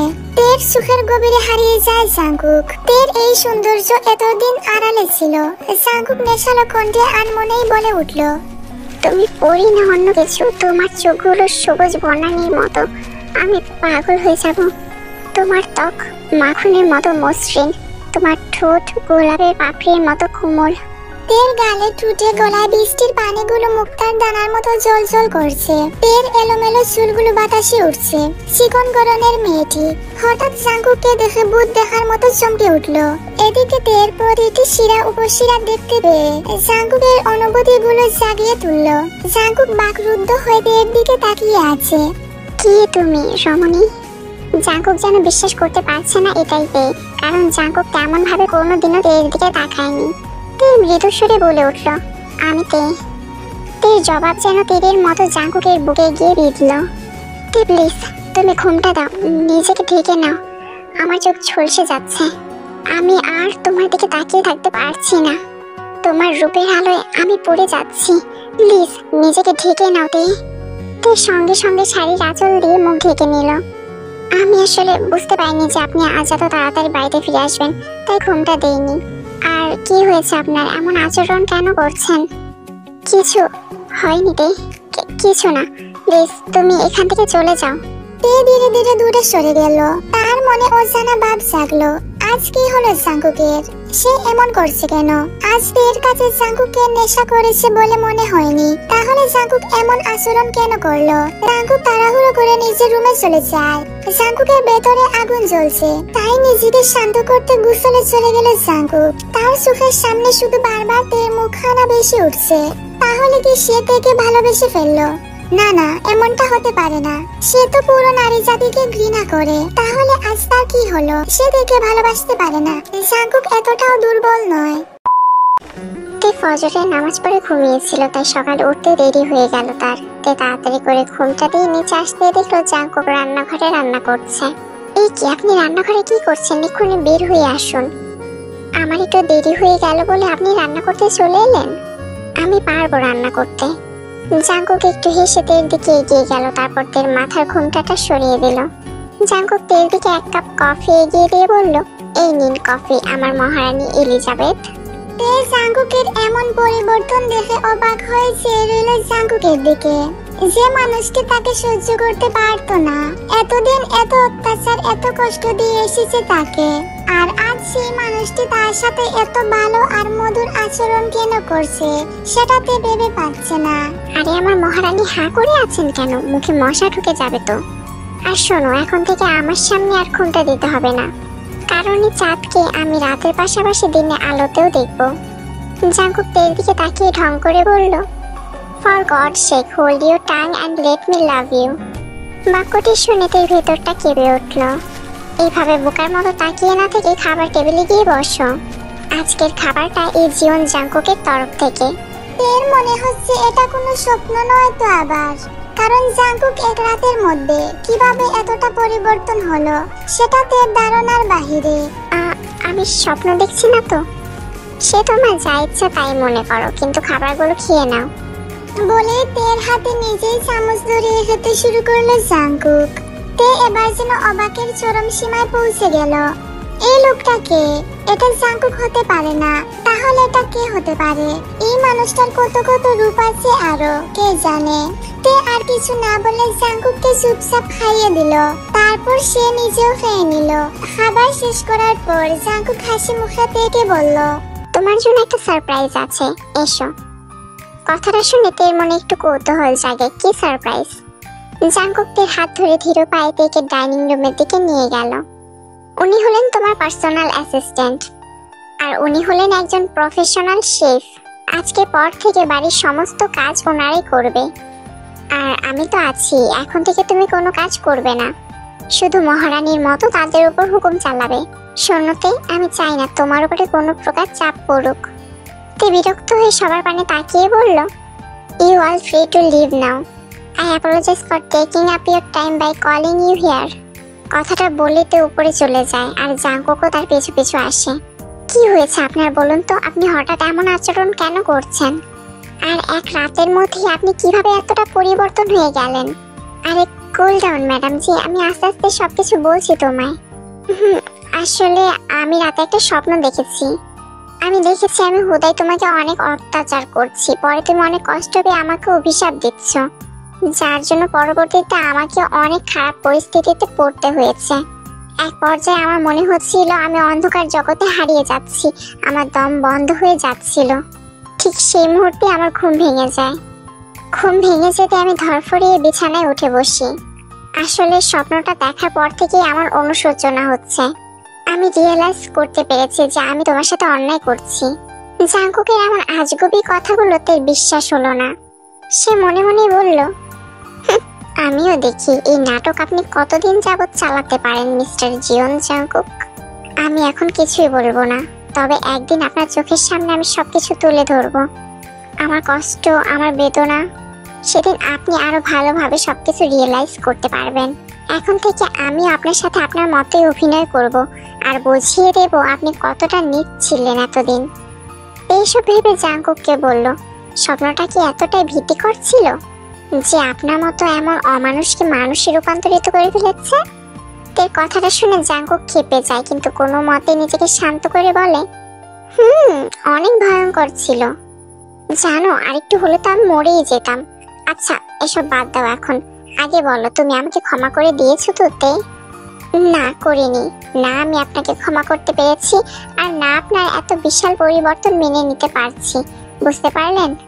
এখন আমি নেগেটিভ জবাব পেয়েছি বলে যদি আপনি আমাকে হাত তুলতে চান তাহলে কিন্তু না, কখনোই না। আমি স্বপ্নের মতো এমন ভয়ঙ্কর শাস্তি পেতে চাই না। আমি তোমার গায়ে হাত তুলবো কেন? তোমার গায়ে তো আমি ফুলের টোকাও পড়তে দেব না। এখন থেকে তুমি হলে আমার হৃদয়ের অমূল্য রতন। প্লিজ আমি আমার হৃদয়ের অনেক গভীর থেকে তোমার কাছে ক্ষমা চাচ্ছি। আমায় কি মাফ করে দেওয়া যায় না? মানুষ মাত্রই তো ভুল করে, আর আমি তো তোমার স্বামীতে। তারপরও তুমি যদি চাও আমাকে শাস্তি দিতে পারো। শাস্তি তো তাদেরকে দেওয়া যায় যাদেরকে ভালোবাসা বা ঘৃণা করা যায়, কিন্তু আপনার প্রতি তো আমার কোনো অনুভূতিই কাজ করছে না। বলেই তে জাঙ্কুকের পাশ কাটিয়ে চলে যায়। এতদিন তে শুধু সহ্য করেছে, কারণ জাঙ্কুক হলো তার স্বামী। আমি কি করলে তুমি আমাকে মাফ করে দেবে তে? যাই হয়ে যাক না কেন, আমি এত সহজে হাল ছাড়বো না। রাতে তে ড্রেসিং টেবিলে বসে তার চুল আঁচড়াচ্ছিল, তখন জাঙ্কুক দরজার কাছে দাঁড়িয়ে তেকে দেখতে শুরু করে। তার কাছে যেন তেকে একদম পরি লাগছে। তেল লম্বা লম্বা চুলগুলো জাঙ্কুককে যেন তার কাছে টানছে। জাঙ্কুক কিছুক্ষণ দরজার সামনে দাঁড়িয়ে তারপর তের কাছে চলে যায়। এরপর তের হাত থেকে চিরুনিটা নিয়ে তের চুলগুলো আঁচড়াতে শুরু করে। তে কিছুটা অবাক হয়ে পেছনে ফিরতে চাইলে জাঙ্কুক বলে উঠল, না তে, আমি আঁচড়ে দিচ্ছি। তে কিছু বলতে যাবে তার আগে জাঙ্কুক বলল, তুমি এখন থেকে আমার রুমে ঘুমাবে, ওকে? বুঝলাম না, তবে আমি কিন্তু মোটেও সিরিয়ালদের নায়িকাদের মতো সোফায় ঘুমাতে পারবো না। কি বলেছে তোমাকে সোফায় ঘুমাতে? এখন থেকে তুমি আর আমি একসাথে ঘুমাবো, বুঝলা? ঠিক আছে, আমি যাচ্ছি বেডে ঘুমাতে। জাঙ্কুক খুশি হয়ে বিছানায় গিয়ে বসে। তারপর যেই না জাঙ্কুক তের দিকে এগিয়ে যেতে নেয়, তখনই তে বলে ওঠে, দেখুন আমি এখানে ঘুমাতাম না, আপনি বলেছেন বলে রাজি হলাম। আর শুনুন, আমি ডান সাইডে ঘুমাবো আর আপনি বাম সাইডে ঘুমাবেন, ঠিক আছে? এটা কি তোমার কোনো সিনেমা বলে মনে হচ্ছে? আমি আমার বউয়ের সাথে ঘুমাবো, সো যেমন খুশি তেমন ভাবে ঘুমাতে পারি আমি। দেখুন, এমন হুটহাট করে আমি আপনার সাথে ঘুমাতে পারবো না। জাঙ্কুক লক্ষ্য করলো তে রেগে যাচ্ছে, তাই সে টপিকটা পাল্টে বলল, আরে রেগে যাচ্ছ কেন? Cool down. তুমি যেভাবে বললে সেভাবে শুয়ে পড়ছি। Good night. এই বলে জাঙ্কুক পাশ ফিরে শুয়ে পড়ে। জাঙ্কুকের এমন করুণ দশা দেখে তে একটু হাসলো, তারপর নিজেকে সামলিয়ে সেও এক পাশে শুয়ে পড়লো। তে কিছুক্ষণের মধ্যে গভীর ঘুমে তলিয়ে যায়, কিন্তু এদিকে যে জাঙ্কুকের চোখে ঘুম নেই, সে কি করবে? ধুরবাল, আজ মনে হয় আমার আর ঘুম হবে না। আর আমার বউটাই বা কেমন? তার স্বামী যেভাবে না ঘুমিয়ে ছটফট করছে, সেই দিকে তার কোনো খেয়ালই নেই। কি সুন্দর উল্টো দিকে ঘুরে ঘুমাচ্ছে। ধুর, তোর মায়াবী ফেসটা না দেখা পর্যন্ত আমার চোখে ঘুম আসবে না। বলে জাঙ্কুক উঠে গিয়ে তের মুখের কাছাকাছি চলে যায়। তারপর তের মুখের দিকে এক দৃষ্টিতে তাকিয়ে রইল। তের মায়াবী ফেসটা দেখলেই যেন জাঙ্কুকের ক্লান্তি চলে যায়। ঘুমের মধ্যে জাঙ্কুক তের কপালে আলতো করে চুমু বসিয়ে দেয়। তারপর গিয়ে সে আরাম করে ঘুমিয়ে পড়ল। পরের দিন সকালে নাস্তা করার সময় জাঙ্কুক তেকে জিজ্ঞেস করলো, আচ্ছা তে, তোমার কেমন ছেলে পছন্দ? আমার তো দিনদার ছেলে পছন্দ। জাঙ্কুক একটু হেসে মনে মনে বলল, তাহলে তো আমাকে এখন থেকে নামাজ শুরু করে দিতে হবে তের মন জয় করার জন্য। শুধু তের মন নয়, আগে তো আমাকে আল্লাহকে খুশি করতে হবে, না হলে তের মন গলিয়ে দেবে কে? তারপর জাঙ্কুক আস্তে আস্তে তের কাছ থেকে তার ভালো লাগা মন্দ লাগা সকল বিষয় জেনে নেয়। তারপর থেকে সে নিজেকে ওইভাবে সাজানোর চেষ্টা করে যাতে তের মন সে জয় করতে পারে। তারপর জাঙ্কুক তের মন জয় করার জন্য তেকে তার বাবার বাড়িতে নিয়ে যায়। আর জাঙ্কুকের কাজে তে কিছুটা হলেও হ্যাপি হয়ে যায়, কিন্তু পুরোপুরি হ্যাপি না। তে তার মা বাবা এবং বোনের সাথে ভালো কিছু সময় কাটিয়ে তারপর জাঙ্কুকের ম্যানশনে ফিরে যায়। এভাবেই জাঙ্কুক চলে বলে কৌশলে তের কাছে আসার চেষ্টা করে, কিন্তু তে জাঙ্কুককে ইগনোর করে চলে। রাতে তে আয়নার সামনে বসে গুনগুন করে গান গাচ্ছিল আর তার চুল আঁচড়াচ্ছিল, কারণ আজ তের মন অনেক ভালো। কতদিন পর তে তার পরিবারের সাথে সময় কাটিয়েছে। তখন জাঙ্কুক এসে তের চিরুনিটা নিয়ে তের চুল আঁচড়াতে শুরু করে। আপনি যে কয়দিন অফিসে যাননি এতে কোনো প্রবলেম হবে না? আর আজকেও তো গেলেন না, কি ব্যাপার? না, কোনো প্রবলেম হবে না। আসলে আমি তোমার উপরে একটু বেশি ফোকাস করতে চাইছি। আর এখন কি আমার অফিসে যাওয়ার সময় নাকি? এখন তো আমার বাচ্চা পয়দা করার সময় সুইটি। অলরেডি আমি 30-এর কোটায় পা দিয়ে ফেলেছি। আমাদের উচিত নতুন সদস্যকে পৃথিবীতে আনার প্রসেস শুরু করা। বলে জাঙ্কুককে কোমর শক্ত করে ধরে নিচে কাছে টেনে নিল। তারপর দুষ্টুমি করে বলল, কামনতে, চলো শুরু করি প্রসেস। বলে জেনাতের লিপসে জাঙ্কুক কিস করতে যাবে। তার আগে জাঙ্কুককে ধাক্কা দিয়ে কয়েক কদম পিছিয়ে গেল তে। আপনার ঠোঁটজোড়া সেলাই করে দিতে ইচ্ছা করছে আমার। আপনার মুখে কি কিচ্ছু আটকায় না? ছি, এতটা নির্লজ্জ কেন আপনি? আজকে যদি বিছানায় আপনি আমার পাশে ঘুমান তাহলে কিন্তু খবর আছে বলে দিলাম। এই যা, এমন কঠিন শাস্তি কেউ দেয়, তাও আবার নিজের স্বামীকে? যাই হোক, নিজেকে সামলানোর জন্য তো তোমার একটু কাছে যেতেই হবে। এটা বলে জাঙ্কুক এক টানে নিজের কাছে নিয়ে আসে। তারপর তেকে জোর করে ধরে তের গলায়, নাকে, তের কপালে টপ টপ করে কয়েকটি চুমু বসিয়ে দিল জাঙ্কুক। তে জাঙ্কুকের এমন কাণ্ডে হা করে তাকিয়ে রইল। জাঙ্কুক যে এমন কাজ করবে সেটাতে ভাবতেই পারেনি। এইভাবে হা করে থেকো না সুইটি, যাও, আমার কাজ শেষ হয়ে গেছে, এবার গিয়ে ঘুমিয়ে পড়ো। Good night. জাঙ্কুক বাঁকা হেসে মনে মনে বলল, আজকে রাতে আমার বউয়ের আর ঘুম আসবে না, সেই ব্যবস্থাই করে দিয়েছি। আমি শান্তিতে ঘুমাতে পারবো। এবার তুমি চলো বিবিচান, আমি শান্তিতে ঘুমাই। জাঙ্কুক প্রস্থান করলো। তে অবাক চোখে সেদিকে তাকিয়ে রইল আর মনে মনে বলল, আমার কি ওনাকে গালি দেওয়া উচিত? জাঙ্কুকের বাচ্চা, উফ, এই বেড়া আজকে আমার ঘুম হারাম করে দিল গো, বজ্জাত লোক। এই বলে তে লজ্জিত হয়ে বালিশ দিয়ে তার ফেস কভার করে নিল। ইস, কি লজ্জা গো। কিন্তু যত রাত গভীর হলো ততই যেন তের চোখে কোনো ঘুম নেই। তে একটা নিঃশ্বাস ছেড়ে মনে মনে বলতে লাগলো, একটা কথা মনে রাখবেন জীবন জাঙ্কুক, ভাঙা কাজ কোনোদিনও নিখুঁত ভাবে জোড়া লাগানো যায় না। সেখানে আপনি তো আমার মন অসংখ্যবার ভেঙেছেন। রাতে জাঙ্কুক বিছানায় বসে ল্যাপটপে কাজ করছিল। তখন হঠাৎ তার দৃষ্টি তের দিকে যায়। তে আয়নার সামনে দাঁড়িয়ে নিজের ত্বকে ময়শ্চারাইজার দিচ্ছে। এটা দেখে সে মৃদু স্বরে তেকে বলল, আমার বউ তো এমনিতেই সুন্দর, এসব একটু একটু দেওয়া ভালো কথা, তবে বেশি বেশি দিয়ে চেহারার 12টা বাজিও না আবার। এটা দিলে তেমন কিছুই হবে না, উল্টো এটা না দিলেই আমার চেহারা 12টা না 24টা বেজে যাবে। তে বিছানার দিকে এগিয়ে গেল। জাঙ্কুক একটু হেসে বলল, ও তাই বুঝি। হঠাৎ করে জাঙ্কুক তেকে এক টান মেরে বিছানায় ফেলে দিল। তারপর সেও তের উপরে উঠে গেল। তের দিকে ঝুঁকে গিয়ে বলল, আমার না এখন তোমার সাথে অনেক কিছু মিছু করতে ইচ্ছা করছে, জান, শুধু একবার পারমিশন দাও না। জাঙ্কুকের এমন কথা শুনে তের মুখ লজ্জায় লাল হয়ে যায়।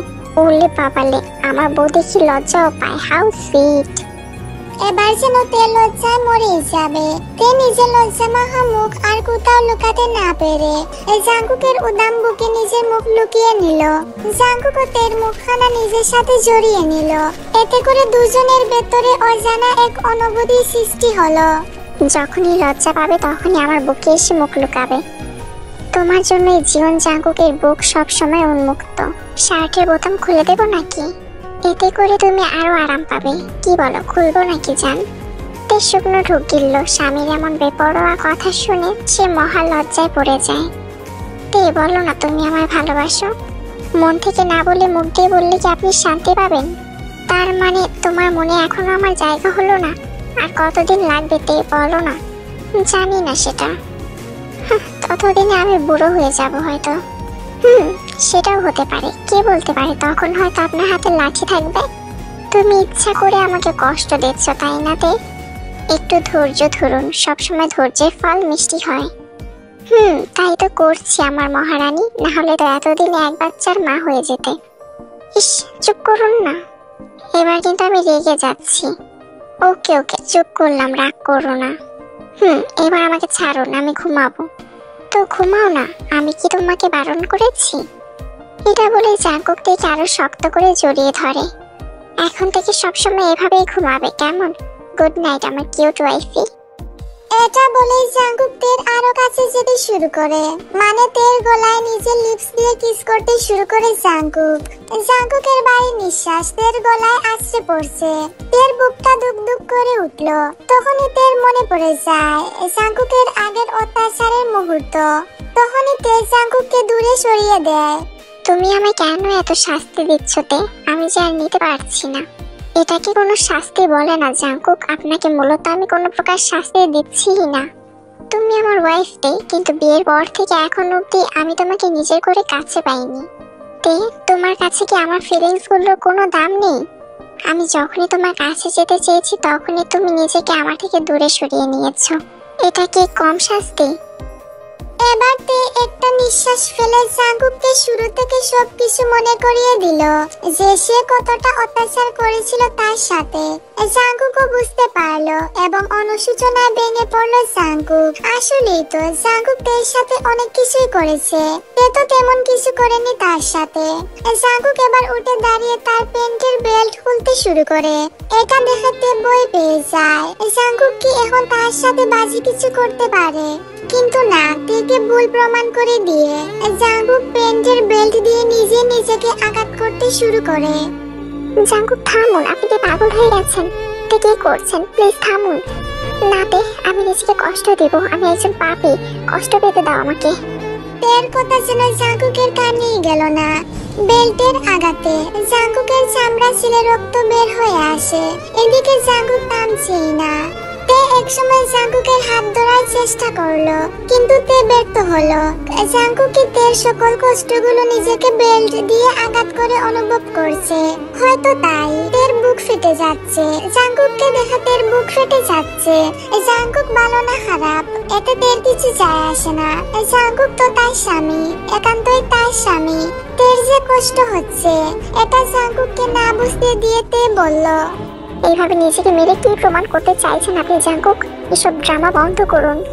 তে জাঙ্কুকের হাত থেকে বেলটা ছোঁড় মেরে নিয়ে নিল। জাঙ্কুক চুপচাপ কষ্ট নিয়ে ছাদে চলে গেল, আর তে জল শক্ত করে বেলটি চেপে ধরে রাখলো। এদিকে জাঙ্কুক রাতের আকাশের দিকে তাকিয়ে চাঁদের উদ্দেশ্যে বলে, এই চাঁদ, বল না কবে আমাকে মাফ করে নিজের কাছে টেনে নেবে? আমি যে আর এত কষ্ট নিতে পারছি না। আমি কি এতটাই খারাপ যে আমাকে মেনে নিতে এত সময় লাগছে? এদিকে তে বিছানায় শুয়ে হাঁসফাঁস করছে। তার কিছুতেই ঘুম আসছিল না। জাঙ্কুক কই গেল? এদিকে জাঙ্কুক কষ্ট বলতে সিগারেট বের করে ধূমপান করতে শুরু করে। তার কিছুক্ষণ পর জাঙ্কুক রুমে চলে যায়। তারপর রুমে এসে ওয়াশরুমে চলে যায় জাঙ্কুক। জাঙ্কুক ওয়াশরুম থেকে বের হতেই তে নিজে গিয়ে জাঙ্কুককে এক প্রকার জোর করে জাঙ্কুকের কাটা জায়গায় মলম লাগিয়ে দেয়। তে মলম দিচ্ছে আর আনমনেই ভাবছে, সত্যি জাঙ্কুক, হু আর ইউ? আপনি কে? আপনাকে আমি চিনতে পারছি না। বিয়ের দিন বাসর রাতে আপনার এক রূপ ছিল, আর আজ আরেকটা রূপ। আপনার মধ্যে কি চলছে কে জানে? তারপর সুন্দর করে জাঙ্কুকের কাটা জায়গায় মলম লাগিয়ে দিল তে। তারপর জাঙ্কুককে ঘুম পাড়িয়ে দিল। তারপরের দিন তে বসে বসে গল্পের বই পড়ছিল। একটু পরে ঘড়ির কাঁটায় 12টা হতেই টুং করে শব্দ হলো। ঠিক তখনই পেছন থেকে একটু মধুময় কণ্ঠস্বর ভেসে আসলো। হ্যাপি অ্যানিভার্সারি আমার বেগম সাহেবা। তে কিছুটা অবাক হয়ে বলল, ইস, আমার তো একটুও মনে ছিল না। জাঙ্কুক তের হাতে একটা শপিং ব্যাগ ধরিয়ে দিল। এটা তোমার জন্য তে। তে ব্যাগটা খুলে দেখলো একটা লাল টকটকে গোলাপের মতো সুন্দর একটি লং ড্রেস। ওয়াও, এত সুন্দর ড্রেস, আই লাভ ইট। সত্যি অনেক সুন্দর হয়েছে জাঙ্কুক। যাও, এটা এখনই পরে আসো বেবি চান। এখনই? যাও। আচ্ছা ঠিক আছে, আপনি একটু অপেক্ষা করুন। জাঙ্কুক আলতো হেসে পাশের রুমে চলে গেল। তারপর নিজেও রেডি হয়ে বাগানে চলে গেল জাঙ্কুক। এরপর সকল আয়োজনটি একবার পরীক্ষণ করে নিল জাঙ্কুক। বাগানটি আজ নিজের হাতে সাজিয়েছে জাঙ্কুক। চারিদিকে ছোট ছোট লাইট জ্বলছে। বাগানটির মধ্যখানে একটি ডিনার টেবিল সাজানো হয়েছে। এদিকে তে রেডি হয়ে নিচে আসার জন্য পা বাড়ায়। ঠিক তখনই তেকে দেখতে পায় জাঙ্কুক। তেকে দেখতে পেয়ে জাঙ্কুকের নজর আটকে যায়। লাল ড্রেসে যেন তেকে কোনো পরের থেকে কম লাগছে না। মাশাআল্লাহ, একদম রেড চকলেট লাগছে তে। আমি তো এবার মরেই যাব। তে লজ্জা আরো লাল হয়ে যায়। তারপর জাঙ্কুকের হাতটি আলতো করে ধরে বাগানে নিয়ে গেল। তে তো চারপাশ দেখে অবাক হয়ে তাকিয়ে আছে। এত কিছুর আয়োজন কবে করলো জাঙ্কুক? এখানে বসো তে। জাঙ্কুক চেয়ার টেনে তেকে বসিয়ে দিয়ে তের পায়ের কাছে হাঁটু গেড়ে বসে পড়ল। এ কি, আপনি নিচে কেন বসলেন? উঠুন প্লিজ। তের কথায় জাঙ্কুক উঠল না। সে পকেট থেকে একটি হীরের রিং বের করে, যেটার দাম ছিল প্রায় 120 কোটি টাকা। অবশ্য জাঙ্কুকের কাছে এটা তেমন কিছু না। রিংটির মাঝ বরাবর খোদাই করে লেখা ছিল তেকুক। জাঙ্কুকের হাত নিয়ে তার অনামিকা আঙ্গুলে রিংটি পরিয়ে দিল। এগুলোর কি দরকার ছিল জাঙ্কুক? এটাই আমার চিরন্তন প্রেম নিবেদনের একমাত্র প্রতীক। আমার প্রিয়তমা, তুমি আমার প্রাণের এক টুকরো। তে কিছুক্ষণ চুপচাপ জাঙ্কুকের দিকে তাকিয়ে রইল। আর মনে মনে ভাবলো, এই মানুষটাকে আমি সত্যিই চিনতে পারছি না। কিভাবে ওকে আমি ঘৃণা করব? এত কিছুর পরও কি আমার ঘৃণা করা উচিত? সত্যি জাঙ্কুক, আপনাকে ভালো না বাসলেও ঘৃণা করা অসম্ভব। তের ভাবনার মাঝেই জাঙ্কুক বড় একটা ফুলের তোড়া নিয়ে আসে। তারপর সেটা তের দিকে বাড়িয়ে দিল। তেও হেসে ফুলটা গ্রহণ করলো। তে, আজকে তোমার কাছে আমি একটা লাস্ট আবদার করব। তে বুকের ভিতর মোচড় দিয়ে উঠল। কি সেটা জাঙ্কুক? তে, আমি আর পারছি না, আমার তো ধৈর্য নেই। আমি ডিরেক্ট বলছি, আমি তোমায় ভালোবাসি। আমি তোমাকে কাছে পেতে চাই। 3 দিন তোমার জন্য আমার অবস্থা খারাপ হয়ে যাচ্ছে। যদি তুমি আজকে আমাকে নিজে করে না নাও, তাহলে তুমি চলে যেতে পারো। আমি তোমায় জোর করব না। দেন আমি কাল আবার আমেরিকায় চলে যাব। আর শেষবারের মতো আমি তোমার কাছে ক্ষমা চাইছি। সরি দে, তোমাকে এতটা কষ্ট দেওয়ার জন্য। জাঙ্কুকের গলায় যেন কথাগুলো আটকে যাচ্ছে। সে তের দিকে তাকাচ্ছে না। তে তো অবাক হয়ে জাঙ্কুকের দিকে তাকিয়ে আছে। জাঙ্কুক এবার কান্না করে দিল। জানো তে, ছোটবেলায় আমার মা অন্য কারোর সাথে পালিয়ে যায় আমাকে আর আমার ছোট ভাইটাকে রেখে। আমাদের তখন কি দোষ ছিল বলো? স্কুলের সবার মা যেত, কিন্তু আমাদের মা কখনোই যেত না। সবাই আমাকে বলি করতে এটা বলে যে আমার মা নাকি বাজে ছিল। সেই থেকে আমি পুরো নারী জাতকে ঘৃণা করতে শুরু করি। আর এত কিছু পরেও আমার বিজনেসের সুবিধার কথা ভেবে বাবার কথা তোমাকে বিয়ে করি। আর এরপর তোমার থেকে ডিভোর্স নেওয়ার জন্য তোমাকে অনেক কষ্ট দিই। কিন্তু আমার এই অশান্ত মন তোমাকে ভালোবেসে ফেলেছে। তুমি অনেক ভালো একজন মেয়ে। আমি খারাপ, তাই আমি সিদ্ধান্ত নিয়েছি যে কাল সন্ধ্যায় আমি চলে যাব। জাঙ্কুক রুমের উদ্দেশ্যে হাঁটা ধরে, কিন্তু তে পেছন থেকে জাঙ্কুককে জড়িয়ে ধরে কান্না করে দেয়। প্লিজ প্লিজ আমাকে ছেড়ে যাবেন না জাঙ্কুক, আপনি আমার সব। তে, আমি আর পারছি না এভাবে তোমার থেকে দূরে থাকতে। আমি তোমাকে গভীরভাবে পেতে চাই। আজকের রাতটা স্মরণীয় বানাতে চাই। তুমি আমাকে অনুমতি দেবে তে? তে লজ্জা পেয়ে জাঙ্কুকের মুখে মুখ গুজে দেয়। এটা দেখে জাঙ্কুক বুঝতে পারে তে তার ডাকে সাড়া দিয়েছে। তারপর জাঙ্কুক বাঁকা হেসে তেকে কুলে তুলে নিল। কুলে তুলে তারপর তেকে বেডরুমে নিয়ে যায়। বেডরুমে যে তেকে বিছানায় বসিয়ে দিল জাঙ্কুক। জাঙ্কুক তের গাল ধরে তেকে বলল, তে, আমি জানি তুমি আমাকে ভালোবাসো। একটাবার মুখ ফুটে বলো না ভালোবাসি। প্লিজ তে, আমার অশান্ত মনকে একটু শান্ত করে দাও না। ভালোবাসি জাঙ্কুক, আমি আপনাকে ভীষণভাবে ভালোবাসি। আমি শুধু আপনাকে বোঝাতে চেয়েছিলাম আমার কষ্ট বেদনা এবং সকল নারীরা এক হয় না। আমি আমার ভালোবাসা দিয়ে আপনার জীবন পরিপূর্ণ করতে চাই জাঙ্কুক। তো আজকে কি তুমি আমাকে নিজের করে নেবে? কিন্তু জাঙ্কুক, আমার অনেক ভয় হচ্ছে। ইস, চুপতে, আমি তোমাকে আর একদম কষ্ট দেব না, শুধু আমার ভালোবাসায় তোমাকে ভরিয়ে দেব। বলেই জাঙ্কুক তের টুটের ওপর নিজের টুটটা বসিয়ে গভীরভাবে চুমু দিতে শুরু করে। আর এক হাত দিয়ে তের ড্রেসের ভেতর হাত ঢুকিয়ে তের পেটে টাচ করতে শুরু করে। জাঙ্কুকের ছোঁয়া পেয়ে তে বারবার কেঁপে উঠছে।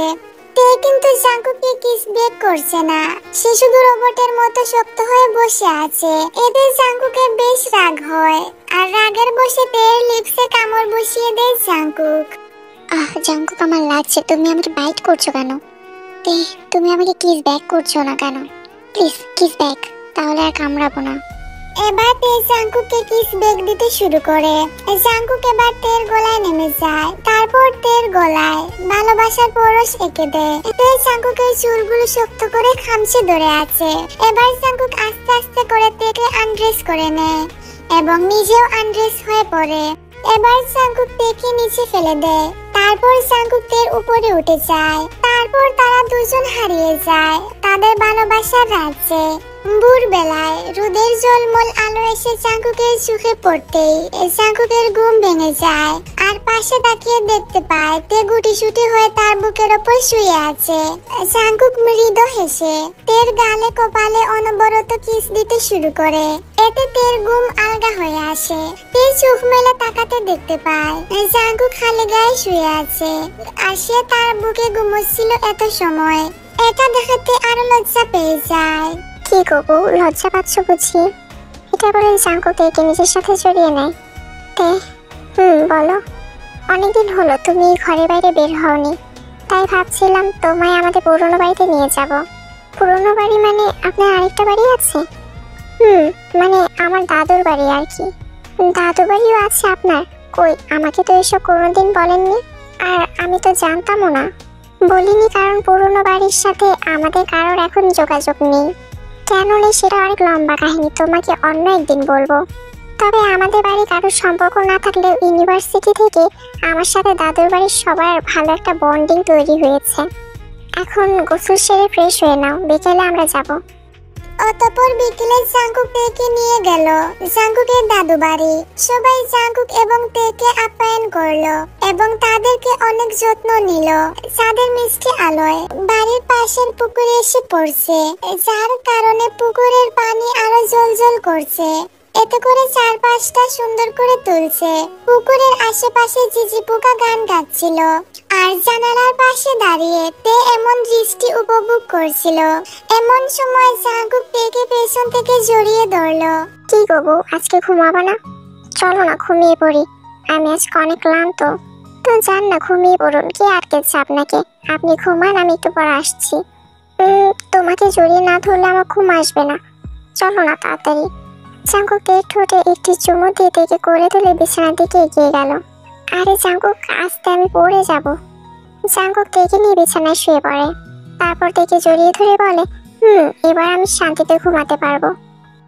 এরপর তারা দুজন তলিয়ে যায় গভীর ঘুমে।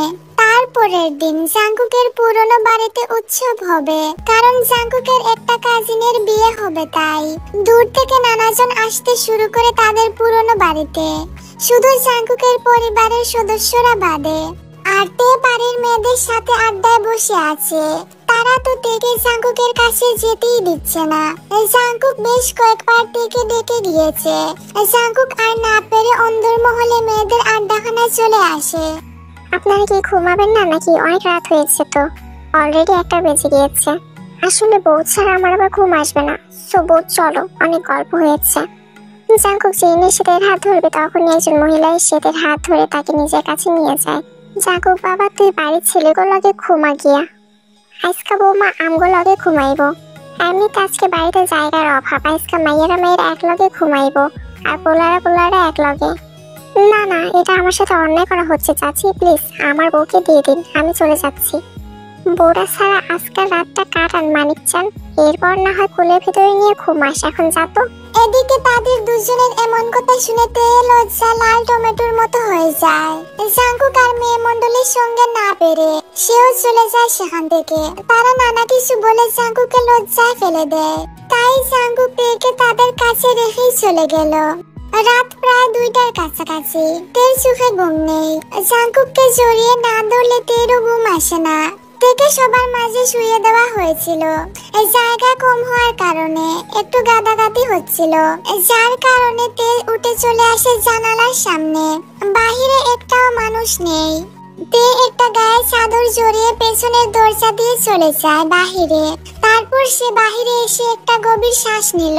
এতক্ষণ তে সবার মাঝে চাপা পড়েছিল। এবার তে আনমনেই হাঁটতে হাঁটতে বলে উঠল, ইস, এখন তো ওনাকে ছাড়া আমার ঘুমই আসবে না। এমন একটা বাজে অভ্যাস হয়েছে যে ওনাকে জড়িয়ে না ধরলে যেন আমার ঘুমই আসে না। তোর এমন সময় পেছন থেকে এক লোক বিচ্ছিরি ভাষায় বলে উঠল, ইস, এমন হটমাল আবার কখনই গ্রামে আসলো? আগে তো এই মালকে দেখলাম না। কথাটি শুনে তো অবাক চোখে পেছনে তাকিয়ে দেখতে পেল একটি লোক তার দিকে বাজেভাবে তাকিয়ে হাসছে। তে ভয় পেয়ে জলদি বাড়ি থেকে হাঁটা ধরলো। এই যে কোথায় যাচ্ছ? এত সুন্দর মালকে তো হাতছাড়া করা যায় না। আমার কাছে আসো না একটু ডার্লিং, খেয়েছে দেখি কেমন স্বাদ। আমার পথ ছাড়ুন। না না, সেটা এত সহজ না। একবার যখন পেয়েছি তখন কিভাবে হাতছাড়া করি বলো তো? এমন সময় পেছন থেকে এক চেনা গম্ভীর পুরুষালী কণ্ঠস্বর ভেসে এলো, ওই মালটা আমার বউ। এটা শুনিতে পেছনে ফিরে তাকায় আর দেখতে পায় জাঙ্কুক দাঁড়িয়ে আছে। তে গিয়ে জলদি জাঙ্কুককে চাপতে ধরে, কিন্তু জাঙ্কুকের দৃষ্টি তো সেই লোকটির দিকে স্থির। সে লাল লাল চোখে তাকিয়ে আছে।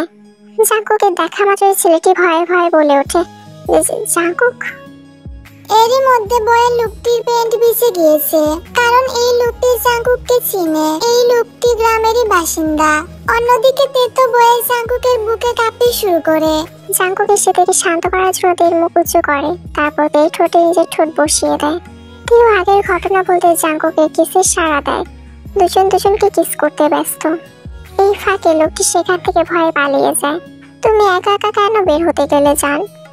জাঙ্কুকের কথা শুনতে আরো বেশি ভয় পেয়ে কান্না করে দেয়। জাঙ্কুক, আমি। আচ্ছা ঠিক আছে, আর বলতে হবে না। এরই মাঝে জাঙ্কুকের একজন চাচি থেকে খুঁজতে খুঁজতে বাড়ির উল্টো পাশে, মানে জাঙ্কুক আর তে যেখানে আছে সেখানে চলে আসে। আমার মানিকসান তার বউটাই ছাড়া মাত্র একটা রাতও কাটাতে পারলো না। আরে চাচি, হঠাৎ উঠে ছাড়া ঘুমাতে কষ্ট হচ্ছিল, তাই আর কি। আমি বুঝতে পেরেছি। আমি বোমাকে নিয়ে যাচ্ছি। কষ্ট হলে তুমি গিয়ে ঘুমিয়ে পড়ো। এটা বলেই তিনি তেকে নিয়ে ঘরে চলে যায়। আর জাঙ্কুক রাগী দৃষ্টিতে তার হাতের ঘড়ির দিকে তাকিয়ে বাড়ির উল্টো রাস্তার দিকে চলে যায়। একটা ছেলে অন্ধকার রুমে বসে কাতরাচ্ছে। তাকে ঠিক কি জন্য ধরে আনা হয়েছে সেটা তার অজানা। ছেলেটি এবার ভয়ে ভয়ে ডাকতে শুরু করলো, যদি কেউ তাকে বাঁচাতে আসে সেই আশায়। হ্যালো, কেউ কি আছো এখানে? প্লিজ আমাকে বাঁচাও। অন্ধকারে আমার দম বন্ধ হয়ে আসছে। প্লিজ কেউ আমাকে বাঁচাও। কিন্তু না, কেউ শুনলো না তার এই আপত্তি। হ্যাঁ, এটাই সে ছেলেটা যে কাল রাতে তের উপরে বাজে নজর দিয়েছিল। সেদিন রাতে ছেলেটি পালিয়ে গিয়েছিল, আর জাঙ্কুকদের সামনে ছেলেটিকে কিছু বলতেও পারেনি আর কিছু করতেও পারেনি। এরই মাঝে একজন লোক কালো হুডি পরে ছেলেটির দিকে আসতে শুরু করে, শেষ বাজাতে বাজাতে।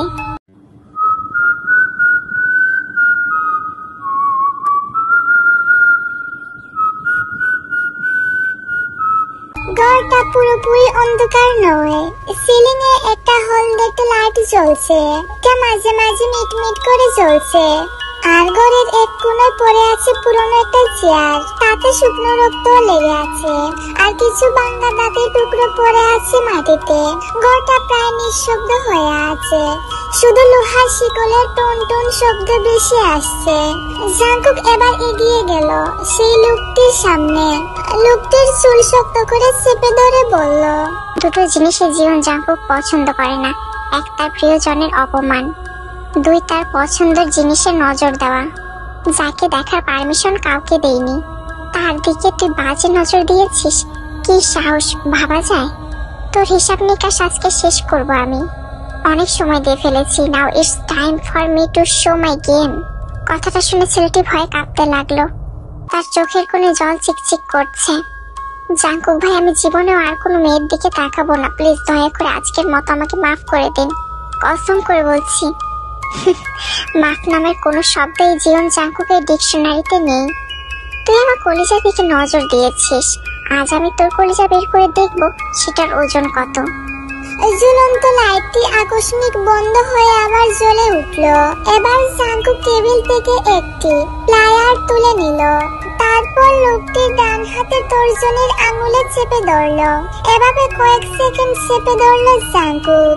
অল্প সময় পর জাঙ্কুক অত্যন্ত নিষ্ঠার সাথে লোকটির নখটি আস্তে করে উপড়ে নিল। তাৎক্ষণিক আঙুলের ডগা রক্তে ভিজে উঠল। ক্ষতস্থান থেকে রক্ত টকটক করে মেঝেতে পড়ছে আর লোকটি যন্ত্রণায় কুকড়ে যাচ্ছে। মানুষ ভাবে মৃত্যু ভয়ঙ্কর, আসলে মৃত্যু তো মুক্তি। ভয়ঙ্কর হলো মরতে না পারা। কথার তালে তালে জাঙ্কুক নখ উঠিয়ে কাছের জারে রাখছে। তুই কি জানিস মানুষ ঠিক কতক্ষণ ব্যথা সহ্য করতে পারে? বন্দি ছেলেটা হাওমাও করে কাঁদতে কাঁদতে বলল, প্লিজ জাঙ্কুক ভাই, আমাকে মাফ করে দিন। কেন জানি না নিষ্পাপদের সাথে খেলতে আমার বেশি ভালো লাগে, কিন্তু আজকের মজাটা আরো দীর্ঘ করে নিতে চাই। জাঙ্কুক এবার ছেলেটার কাঁধের কাছ থেকে শুরু করলো। পুষ দিতে ব্রেডের নিচের মাংস কেঁপে উঠলো। এর মধ্যে ধীরগতিতে রক্ত বেরোলো।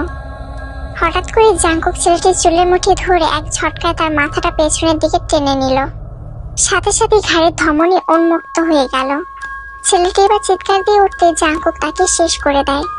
ছেলেটি কয়েক সেকেন্ড যাবৎ ছটফট করলো, তারপর নিস্তেজ হয়ে চেয়ারে মাথা এলিয়ে দিল। জাঙ্কুক হাতে রক্ত মুছে ধীর পায়ে ঘর থেকে বের হয়ে যায় আর বলতে লাগে, আমার জিনিসের দিকে নজর দেয়ার একমাত্র শাস্তি হলো মৃত্যু। বলে জাঙ্কুক শীষ বাজাতে বাজাতে চলে গেল।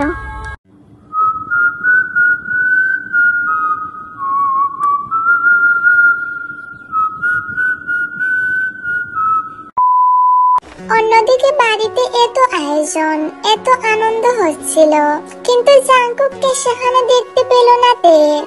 জাঙ্কুককে একের পর এক ফোন দিচ্ছে, কিন্তু জাঙ্কুক ফোন তুলছে না। অনেক সময় পর জাঙ্কুক কলটা রিসিভ করলো। জান, আমি আসছি, ওয়েট করো। জাঙ্কুক লোকটিকে মেরে সুন্দর করে গোসল করে নিল, তারপর তৈরি হয়ে শান্ত মানুষের মতো বাড়িতে ফিরে আসলো। আমার জানেমানটা কই রে?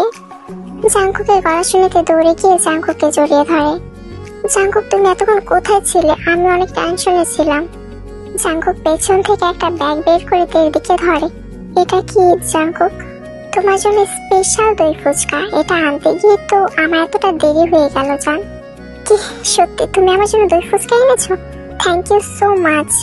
না না, শুধু থ্যাংক ইউ দিলেই হবে না, আমার তো কিস চাই। এটা শুনেতেই সুন্দর করে একটা কিস দিল জাঙ্কুকের পুরো ফেসে। তারপরের দিন জাঙ্কুকের কাজিনের বিয়েটা শেষ হয়ে গেল। বিয়ে শেষে জাঙ্কুক এবং তে আবারও নিজেদের বাসায় চলে আসলো। সবাই তেকে আর জাঙ্কুককে আসতেই দিতে চায়নি। জাঙ্কুক জোর করে চলে আসলো, কারণ সবার মাঝে তের সঙ্গে রোমান্স করতে একটু প্রবলেম হচ্ছিল, তাই। একটা অন্ধকার ঘরে আটকে আছে মিস্টার কাই, তার হাত পা বাঁধা। কাই চিৎকার করছে, চারদিকে খুটখুটে অন্ধকার। চিৎকার করতে করতে একসময় হাঁপিয়ে যায় কাই। কেউ কি আছো? প্লিজ আমাকে বাঁচাও। আমাকে কে এনেছিস সেখানে? সাহস থাকলে সামনে আয়। তুই কি কাপুরুষ নাকি? আমাকে কেন এখানে আটকে রেখেছিস? তুই জানিস আমি কে? তখনই কালো হুডি আর মুখে মাস্ক পরা একজন লোক বের হয়ে আসে। লোকটিকে দেখা মাত্রই কাই ভয়ে গামতে শুরু করলো, কারণ তার হাতে ছিল ধারালো একটি ছুরি। সেই লোকটি ছুরি ঘষাতে ঘষাতে কাইয়ের দিকে এগিয়ে আসে। ভয়ের কারণে কাইয়ের দম বন্ধ হয়ে আসছে। একা পাল্লায় পড়লো সে। কাই বুঝতে পারলো আজ তাকে মরতে হবে। লোকটি কাইয়ের সামনে এসে দাঁড়ালো, তারপর তার মাস্কটা খুলে ফেলে দেয়। লোকটির মুখটা দেখার সাথে সাথে কাইয়ের আত্মা শুকিয়ে যায়, কারণ এটা আর কেউ না, এটা হলো কাইয়ের নিজের সন্তান জিয়ন জাঙ্কুক চৌধুরী। জাঙ্কুক বাবা, এটা কি করছিস তুই? আমাকে কেন এভাবে বেঁধে রেখেছিস? আমি না তোর বাবা? নিজের বাবার সাথে এরকম আচরণ কেন করছিস? কথাটা শুনে জাঙ্কুক উচ্চস্বরে হেসে ওঠে। কিছুক্ষণ পর হাসি থামিয়ে নিজের বাবার সামনে এসে দাঁড়ায়। শান্ত কণ্ঠে বলে, আপনাকে বাবা বলতেও আমার ঘৃণা হচ্ছে। আপনি তো একটা অমানুষ। কিভাবে পারলেন আমার নিষ্পাপ মা আর নানাজানকে মারতে? আপনার বিবেকে কি একটু বাঁধলো না? ছি, এতদিন আপনার জন্যই আমি নারী জাতিকে হেট করে এসেছি। এই কারণে আমি আমার বউকেও এতদিন কষ্ট দিয়েছি। জাঙ্কুক বাবা, তুই এসব কি বলছিস? আমি কেন তোর মা নামাজানকে মারতে যাব? তোর মা তো একটা নষ্টা মেয়ে ছিল, সেটা সবাই জানে। আর ও তো ম্যানেজারের সাথে পালিয়ে গিয়েছিল, কারণ ওর ম্যানেজারের সাথে পরক্রিয়া ছিল। কাই নষ্ট বলার সাথে সাথে জাঙ্কুক তার মুখটা চেপে ধরে শক্ত করে। কায়ের মুখ এতটাই শক্ত করে জাঙ্কুক চেপে ধরেছিল যে কায়ের মনে হচ্ছিল যে তার সমস্ত দাঁতগুলো ভেঙে বের হয়ে আসবে। চুপ, একদম চুপ। আমার নিষ্পাপ মাকে নষ্টা বলবি না। নষ্টা তো ছিলি তুই, আমি সবকিছুই জানতে পেরেছি। তুই মিথ্যা অপবাদ দিয়ে আমার মাকে ফুলদানি দিয়ে মেরে ফেলেছিস, তাই না? আসলে জাঙ্কুকের বাবা এতদিন তাকে ভুলভাল বলেছিল। তখন জাঙ্কুক অনেক ছোট ছিল, তাই তার কোনো কিছু মনে নেই। জাঙ্কুকের মা ছিল ওয়াইয়েন। সে অনেক বড় লোকের একজন মেয়ে ছিল। একসময় তার অনেক টাকা পয়সা দেখতে পেয়ে কাই তাকে নিজের প্রেমের জালে ফাঁসিয়ে তাকে বিয়ে করে নেয়। তারা বেশ কিছুদিন সুখে শান্তিতে সংসার করে। জাঙ্কুকের মায়ের তেমন কেউ আপনজন ছিল না তার বাবা ছাড়া। ওয়াইয়েনের বিয়ের পরপরই তার বাবা মারা যান। আসলে তাকে মেরে ফেলা হয়েছিল। তিনি চাননি তার মেয়েকে কাই বিয়ে করুক। আসলে তিনি কাইকে সন্দেহ করেন, কারণ কাই লুকিয়ে লুকিয়ে তাদের কোম্পানি থেকে টাকা চুরি করে নিজের ব্যাংকে ট্রান্সফার করত। তখনই কাইয়ের উপর তার সন্দেহ হয়, আর সেটা কাই বুঝতে পেরে যায়। তাই তাকে ঘুমের মধ্যে বালিশ দিয়ে শ্বাসরোধ করে মেরে ফেলে। বিয়ের কিছুদিন পর জাঙ্কুকের জন্ম হয়। জাঙ্কুকের জন্ম হওয়ার পর কাইয়ের আসল রূপ দেখাতে শুরু করে। সে নেশা করে বেড়ায় আর হোটেলে মেয়ে নিয়ে যেতে শুরু করে। ওয়াইয়েনের কানে কাইয়ের এসব কুকুরটি সবকিছুই আসে, কিন্তু সে কিছু বলেনি, কারণ তিনি ঝামেলা করতে চান না তার স্বামীর সাথে, কারণ সেই সময় ইউনো তার পেটে ছিল। এভাবেই কাই নিজের ইচ্ছা মতো চলতে শুরু করে। সারাদিন মেয়েবাজি করে বেড়ায় আর রাতে নেশা করে বাড়িতে ফিরত। কিছুদিনের মধ্যে ইউনোর জন্ম হয়, কিন্তু কাই এতটাই মেয়েদের নিয়ে বিজি ছিল যে হাসপাতালে তার সন্তানকেও দেখতে আসলো না কাই। এবার যেন ওয়াইয়েনের সীমার বাঁধ ভেঙে গেল। তাই তিনি সিদ্ধান্ত নেন, যেহেতু কাই তার টাকা দিয়ে এসব করছে, তাই তিনি এবার তার সকল ব্যাংক অ্যাকাউন্ট অফ করে দিলেন। আর তখন টাকা না পেয়ে কাই জাঙ্কুকের মাকে হুমকি দিতে শুরু করে। যদি সে তাকে টাকা না দেয়, তাহলে তার বাবার মতো তাকেও মেরে ফেলবে সে।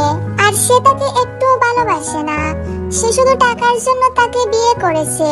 এটা শুনেই যেন ওয়াইনের পা থেকে মাটি সরে যায়। তার স্বামী কিনা তার বাবাকে মেরে ফেলেছে, এটাকে শুনতে পেলেন তিনি। এর আগে তার মৃত্যু হলো না কেন? সে ভুল মানুষটাকে তার জীবন সঙ্গী হিসেবে বেছে নিয়েছে। আজ সেটা সে বুঝতে পারছে। তিনি এবার চিৎকার করতে শুরু করেন, আমি বেঁচে থাকতে এটা কোনোদিনও হতে দেব না। ছি কাই, তুমি আমার বাবাকে মেরে ফেলেছো। বাবা ঠিকই বলতো, তুমি একজন লোভী মানুষ, আর আমি তার কথা অমান্য করে তোমাকে বিয়ে করেছি। ব্যাস, অনেক পাপ করেছো তুমি। আর না, আমি এক্ষুনি তোমাকে পুলিশ দিয়ে ধরিয়ে দেব, দাঁড়াও।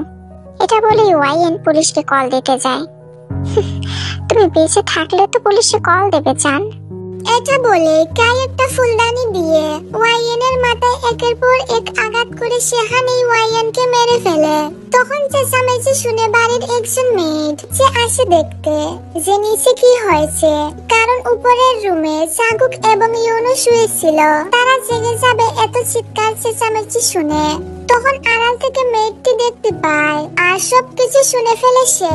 তখনই তিনি ভয়ে সেখান থেকে যেতে চাইলে একটা ফুলের তোড়া মাটিতে পড়ে যায় তার হাত লেগে। তখনই কাই শব্দ পেয়ে পেছনে ফিরে তাকায় আর দেখতে পায় একটি মেয়েটি ভয়ে দাঁড়িয়ে আছে। আহা, ধরা পড়ে গেলে। প্লিজ স্যার, আমাকে মারবেন না, আমি কিচ্ছু দেখিনি। ওকে, মারবো না, তবে একটা শর্ত আছে। কি শর্ত স্যার? যদি তুই আজকে সব ঘটনা ভুলে যাস তাহলে।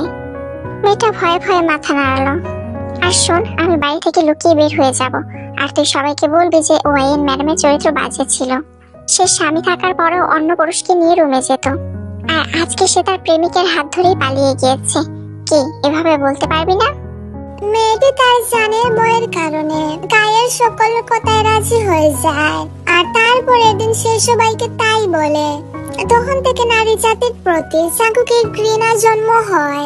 যখন দেখতো কোনো মেয়ে কোনো ছেলের সাথে প্রতারণা করত, ঠিক তখন এই জাঙ্কুক তাকে অনেক অত্যাচার করে মেরে ফেলতো। সে ভেবেছিল হয়তো তেও এমন কিছু করবে তার মায়ের মতো, কিন্তু না, তার মা ভুল ছিল না। সে এতদিন বলে শুনে এসেছে। আসলে জাঙ্কুক সকল কিছু জানতে পারে সেই মেয়েদের কাছ থেকে। এখন সে অনেক বৃদ্ধ হয়ে গিয়েছে, হয়তো বেশি দিন বাঁচবে না, আর নিজের ভেতরে অপরাধ নিয়ে সে মরতে পারবে না। তাই তিনি মারা যাওয়ার আগে জাঙ্কুককে তার বাবার সকল কুকীর্তির বিষয়ে বলে যান, কারণ এখন আর তার জানের কোনো ভয় নেই। কয়েকদিন পর সে এমনিতেই মারা যাবে। জাঙ্কুককে সব বলে তিনি শান্তিতেও মরতে পারবেন।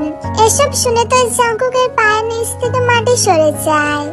যাকে এতদিন সে এত ঘৃণা করে এসেছে, সেই আসলে নিষ্পাপ ছিল। জাঙ্কুক তখন অনেকটা ভেঙে পড়ে, কিন্তু না, তাকে ভেঙে পড়লে হবে না। তার মা এবং নানার বদলা সে নিজেই নিবে। তখন জাঙ্কুক তার ফোনে কারোর সাথে আলাপ করছিল। তখন পেছন থেকে তে সেটা শুনতে পেয়ে যায়। এই মাদারি বাচ্চাকে আমার গোডাউনে আটকে রাখ, আমি এসে ওকে অনেক যন্ত্রণা দিয়ে মারবো।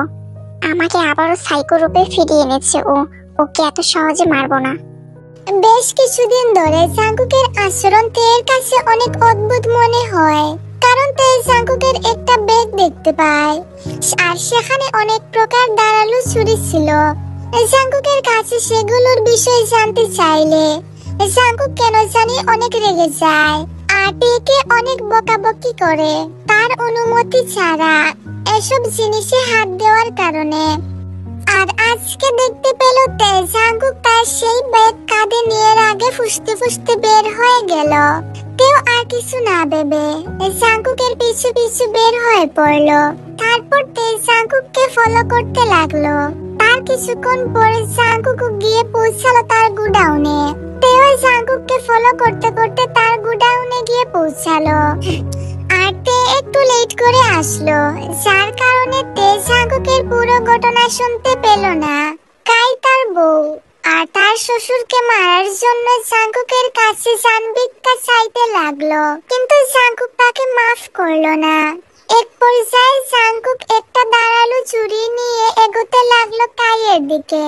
ঠিক তখনই তে সেখানে উপস্থিত হলো, আর জাঙ্কুকের হাতে ছুরি দেখতে পেয়ে তে জাঙ্কুককে ভুল বুঝতে লাগলো। তখনই কাই তেকে দেখতে পেল।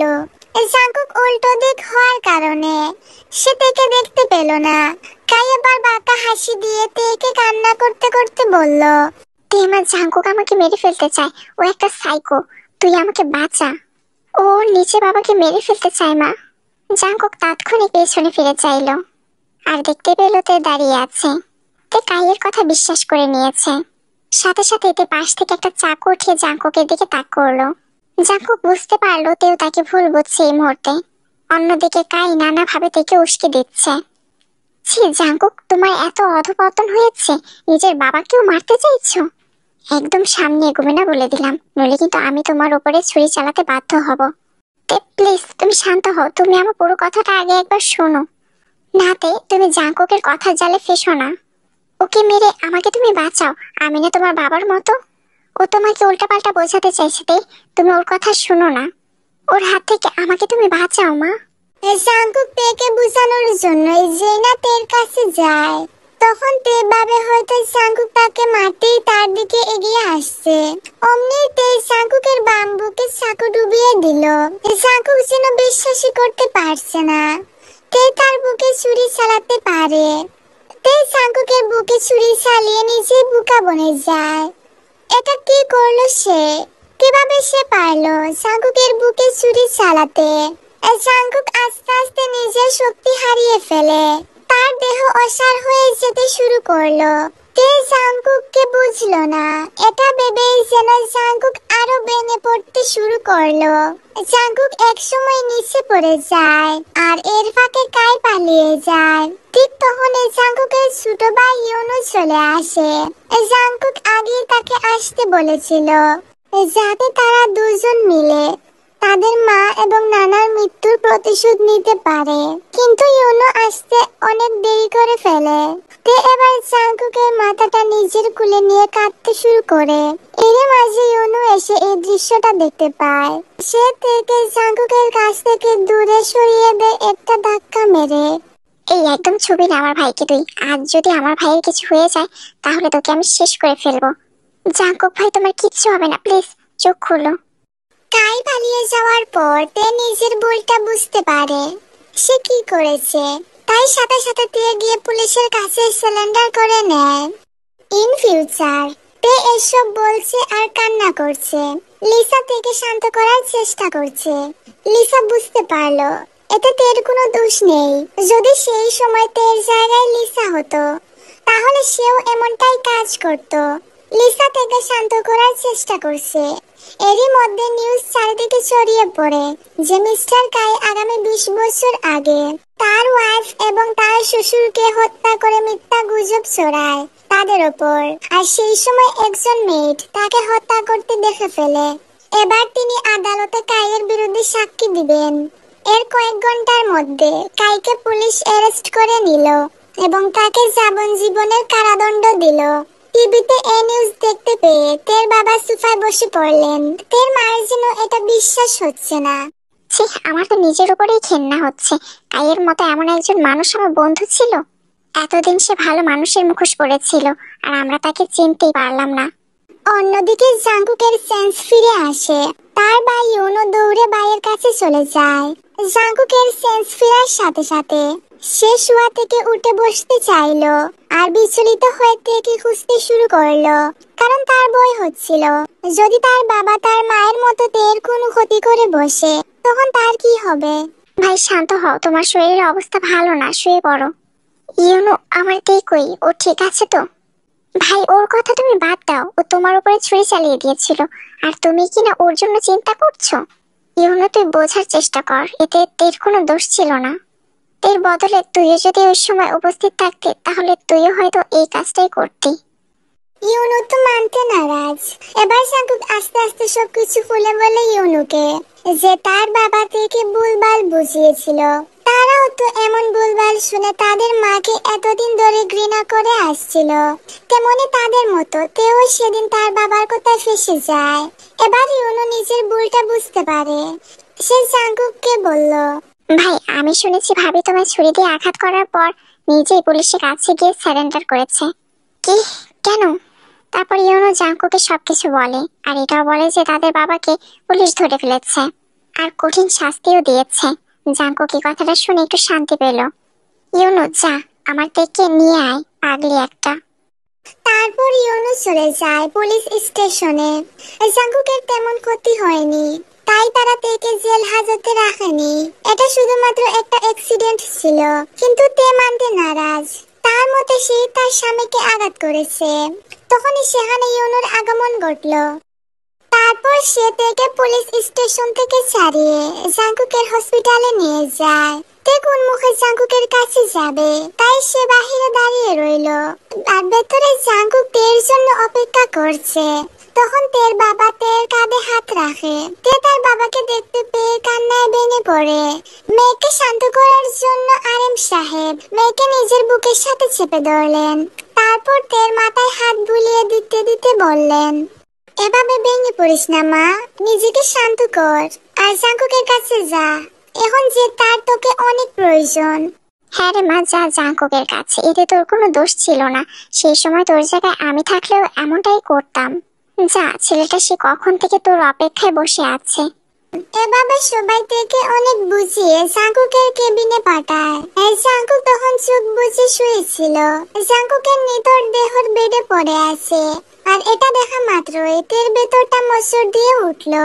এটা যে সে করেছে। তে কোনো শব্দ না করে জাঙ্কুকের পাশে গিয়ে বসে তার মাথায় হাত বুলাতে শুরু করে আর কান্না করতে শুরু করে। তের চোখের পানি জাঙ্কুকের মুখের উপর আছড়ে পড়তেই জাঙ্কুকের ঘুমটা ভেঙে যায় আর চোখ খুলে সে তের দিকে তাকায়। এই পাগলি, এভাবে কান্না করছো কেন? এবার তো মনে হচ্ছে আমি মরেই গেছি। তে তৎক্ষণাৎ জাঙ্কুকের মুখ চেপে ধরলো। কিসব যাতা বলছেন আপনি, এসব আর বলবেন না। ওকে, আর বলবো না। এবার আমাকে একটা কিস দাও তো। কথাটা শুনে তের কান্না আরো বেড়ে যায়। আমি একজন খুনি জাঙ্কুক, যে কিনা নিজের স্বামীর বুকেও ছুরি চালাতে একবারও ভাবলো না। জাঙ্কুক তের মনের অবস্থা বুঝতে পেরে তেকে নিজের কাছে টেনে নিল। তারপর তে টুটের ওপর নিজের টুটটা বসিয়ে দিল। তে আর বাধা দিল না জাঙ্কুককে। এভাবে তারা বেশ কিছুক্ষণ একে অপরকে কিস দিতেই আছে। এর মাঝে জাঙ্কুকের কিছু ইম্পর্টেন্ট মেডিসিন নিয়ে কেবিনে প্রবেশ করেই হা হয়ে গেল ইউনো। সে ভাই আর ভাবি রোমান্সের মধ্যে ঢুকে পড়েছে। হাই হাই, ইউনো লাজুক হেসে সরি বলে বের হয়ে যায়। আর জাঙ্কুক বাঁকা হেসে তেকে ছেড়ে দিল। আর এদিকে তো তেল লজ্জা শেষ। কয়েকদিন জাঙ্কুককে হাসপাতালে রেখে তাকে রিলিজ করে দেওয়া হয়, কারণ জাঙ্কুক এখন অনেকটা সুস্থ হয়ে গিয়েছে। তারপর তে বাসায় জাঙ্কুকের সেবা যত্ন করে পুরোপুরি সুস্থ করে নেয়। এর মাঝে তে জানতে পারে যে সে প্রেগনেন্ট। এটার সাথে সাথে তে জাঙ্কুককে জানায়। জাঙ্কুক এটা শুনে খুশিতে কান্না করে দেয়। পরিবারের সবাইও এটা শুনে অনেক হ্যাপি হয়ে যায়। জাঙ্কুক এবার তেকে কিছু করতে দেয় না এবং তেকে একা রেখে কোথাও যায় না। সে এখন থেকে তার বাড়িতেই অফিসের সকল কাজ করে আর বাকিগুলা ইউনো দেখাশোনা করে। এর কিছুদিনের মধ্যে তের কুল আলো করে এটা ফুটফুটে ছেলে সন্তানের জন্ম হয় আর তার নাম রাখা হয় তেকুক। তেকুককে পেয়ে তো পরিবারের সবাই অনেক হ্যাপি। আরেকটা কথা, জাঙ্কুক আগে একজন সাইকো ছিল, কিন্তু সে কোনো ভালো মানুষকে মারতো না। যে মেয়েগুলা মানুষের সাথে প্রতারণা করত সে শুধু তাদেরকেই মারতো, কারণ ছোট থেকে তার বাবা তার মায়ের ব্যাপারে অনেক ভুল শুনিয়েছে তাকে, যার কারণে জাঙ্কুক নিজেকে সবার থেকে আলাদা করে নেয়। আর ঠিক তখনই তার মাঝে বেড়ে ওঠে এক সাইকো। কিন্তু তের সাথে বিয়ে হওয়ার পর জাঙ্কুকের মাঝে সেই সাইকোটা গায়েব হয়ে যায়। জাঙ্কুকের পরিবার এবং তে জাঙ্কুকের এই সাইকোর বিষয়ে কিছুই জানে না। জাঙ্কুকও তাদেরকে জানাতে চায় না। যদি ভুল বুঝে তাকে সবাই ছেড়ে চলে যায় তাহলে জাঙ্কুক আবারও একা হয়ে যাবে। তাই জাঙ্কুক তার ওই ছুরি এবং হাতিয়ারের ব্যাগটা অনেক দূরের একটা নদীতে ফেলে দিয়ে আসে। সে আর এসব করবে না। একজন ভালো বাবা এবং একজন ভালো স্বামী হয়ে আগামীতে বেঁচে থাকতে চায়। Good bye. আর ফিরবো না আমি আমার অতীতে। আর কেউ জানতে পারবে না আমার অতীত সম্পর্কে। জাঙ্কুক বাঁকা হেসে নিচে বাড়ির উদ্দেশ্যে রওনা দিল। আজ কেন জানি নিজেকে সে অনেক হালকা অনুভব করছে। এভরিওয়ান, আগে এই গল্পটা এই চ্যানেলে পার্ট আকারে দেওয়া হয়েছিল। এখন তোমাদের সুবিধার্থে সকল পার্ট একসাথে করে আবারও ওয়ান শট আকারে আপলোড দিয়েছি। আশা করি তোমাদের কাছে গল্পটা অনেক ভালো লাগবে। আগের মতো গল্পটাতে অনেক ভালোবাসা দিও এবং লাইক, কমেন্ট এবং শেয়ার করে দিও।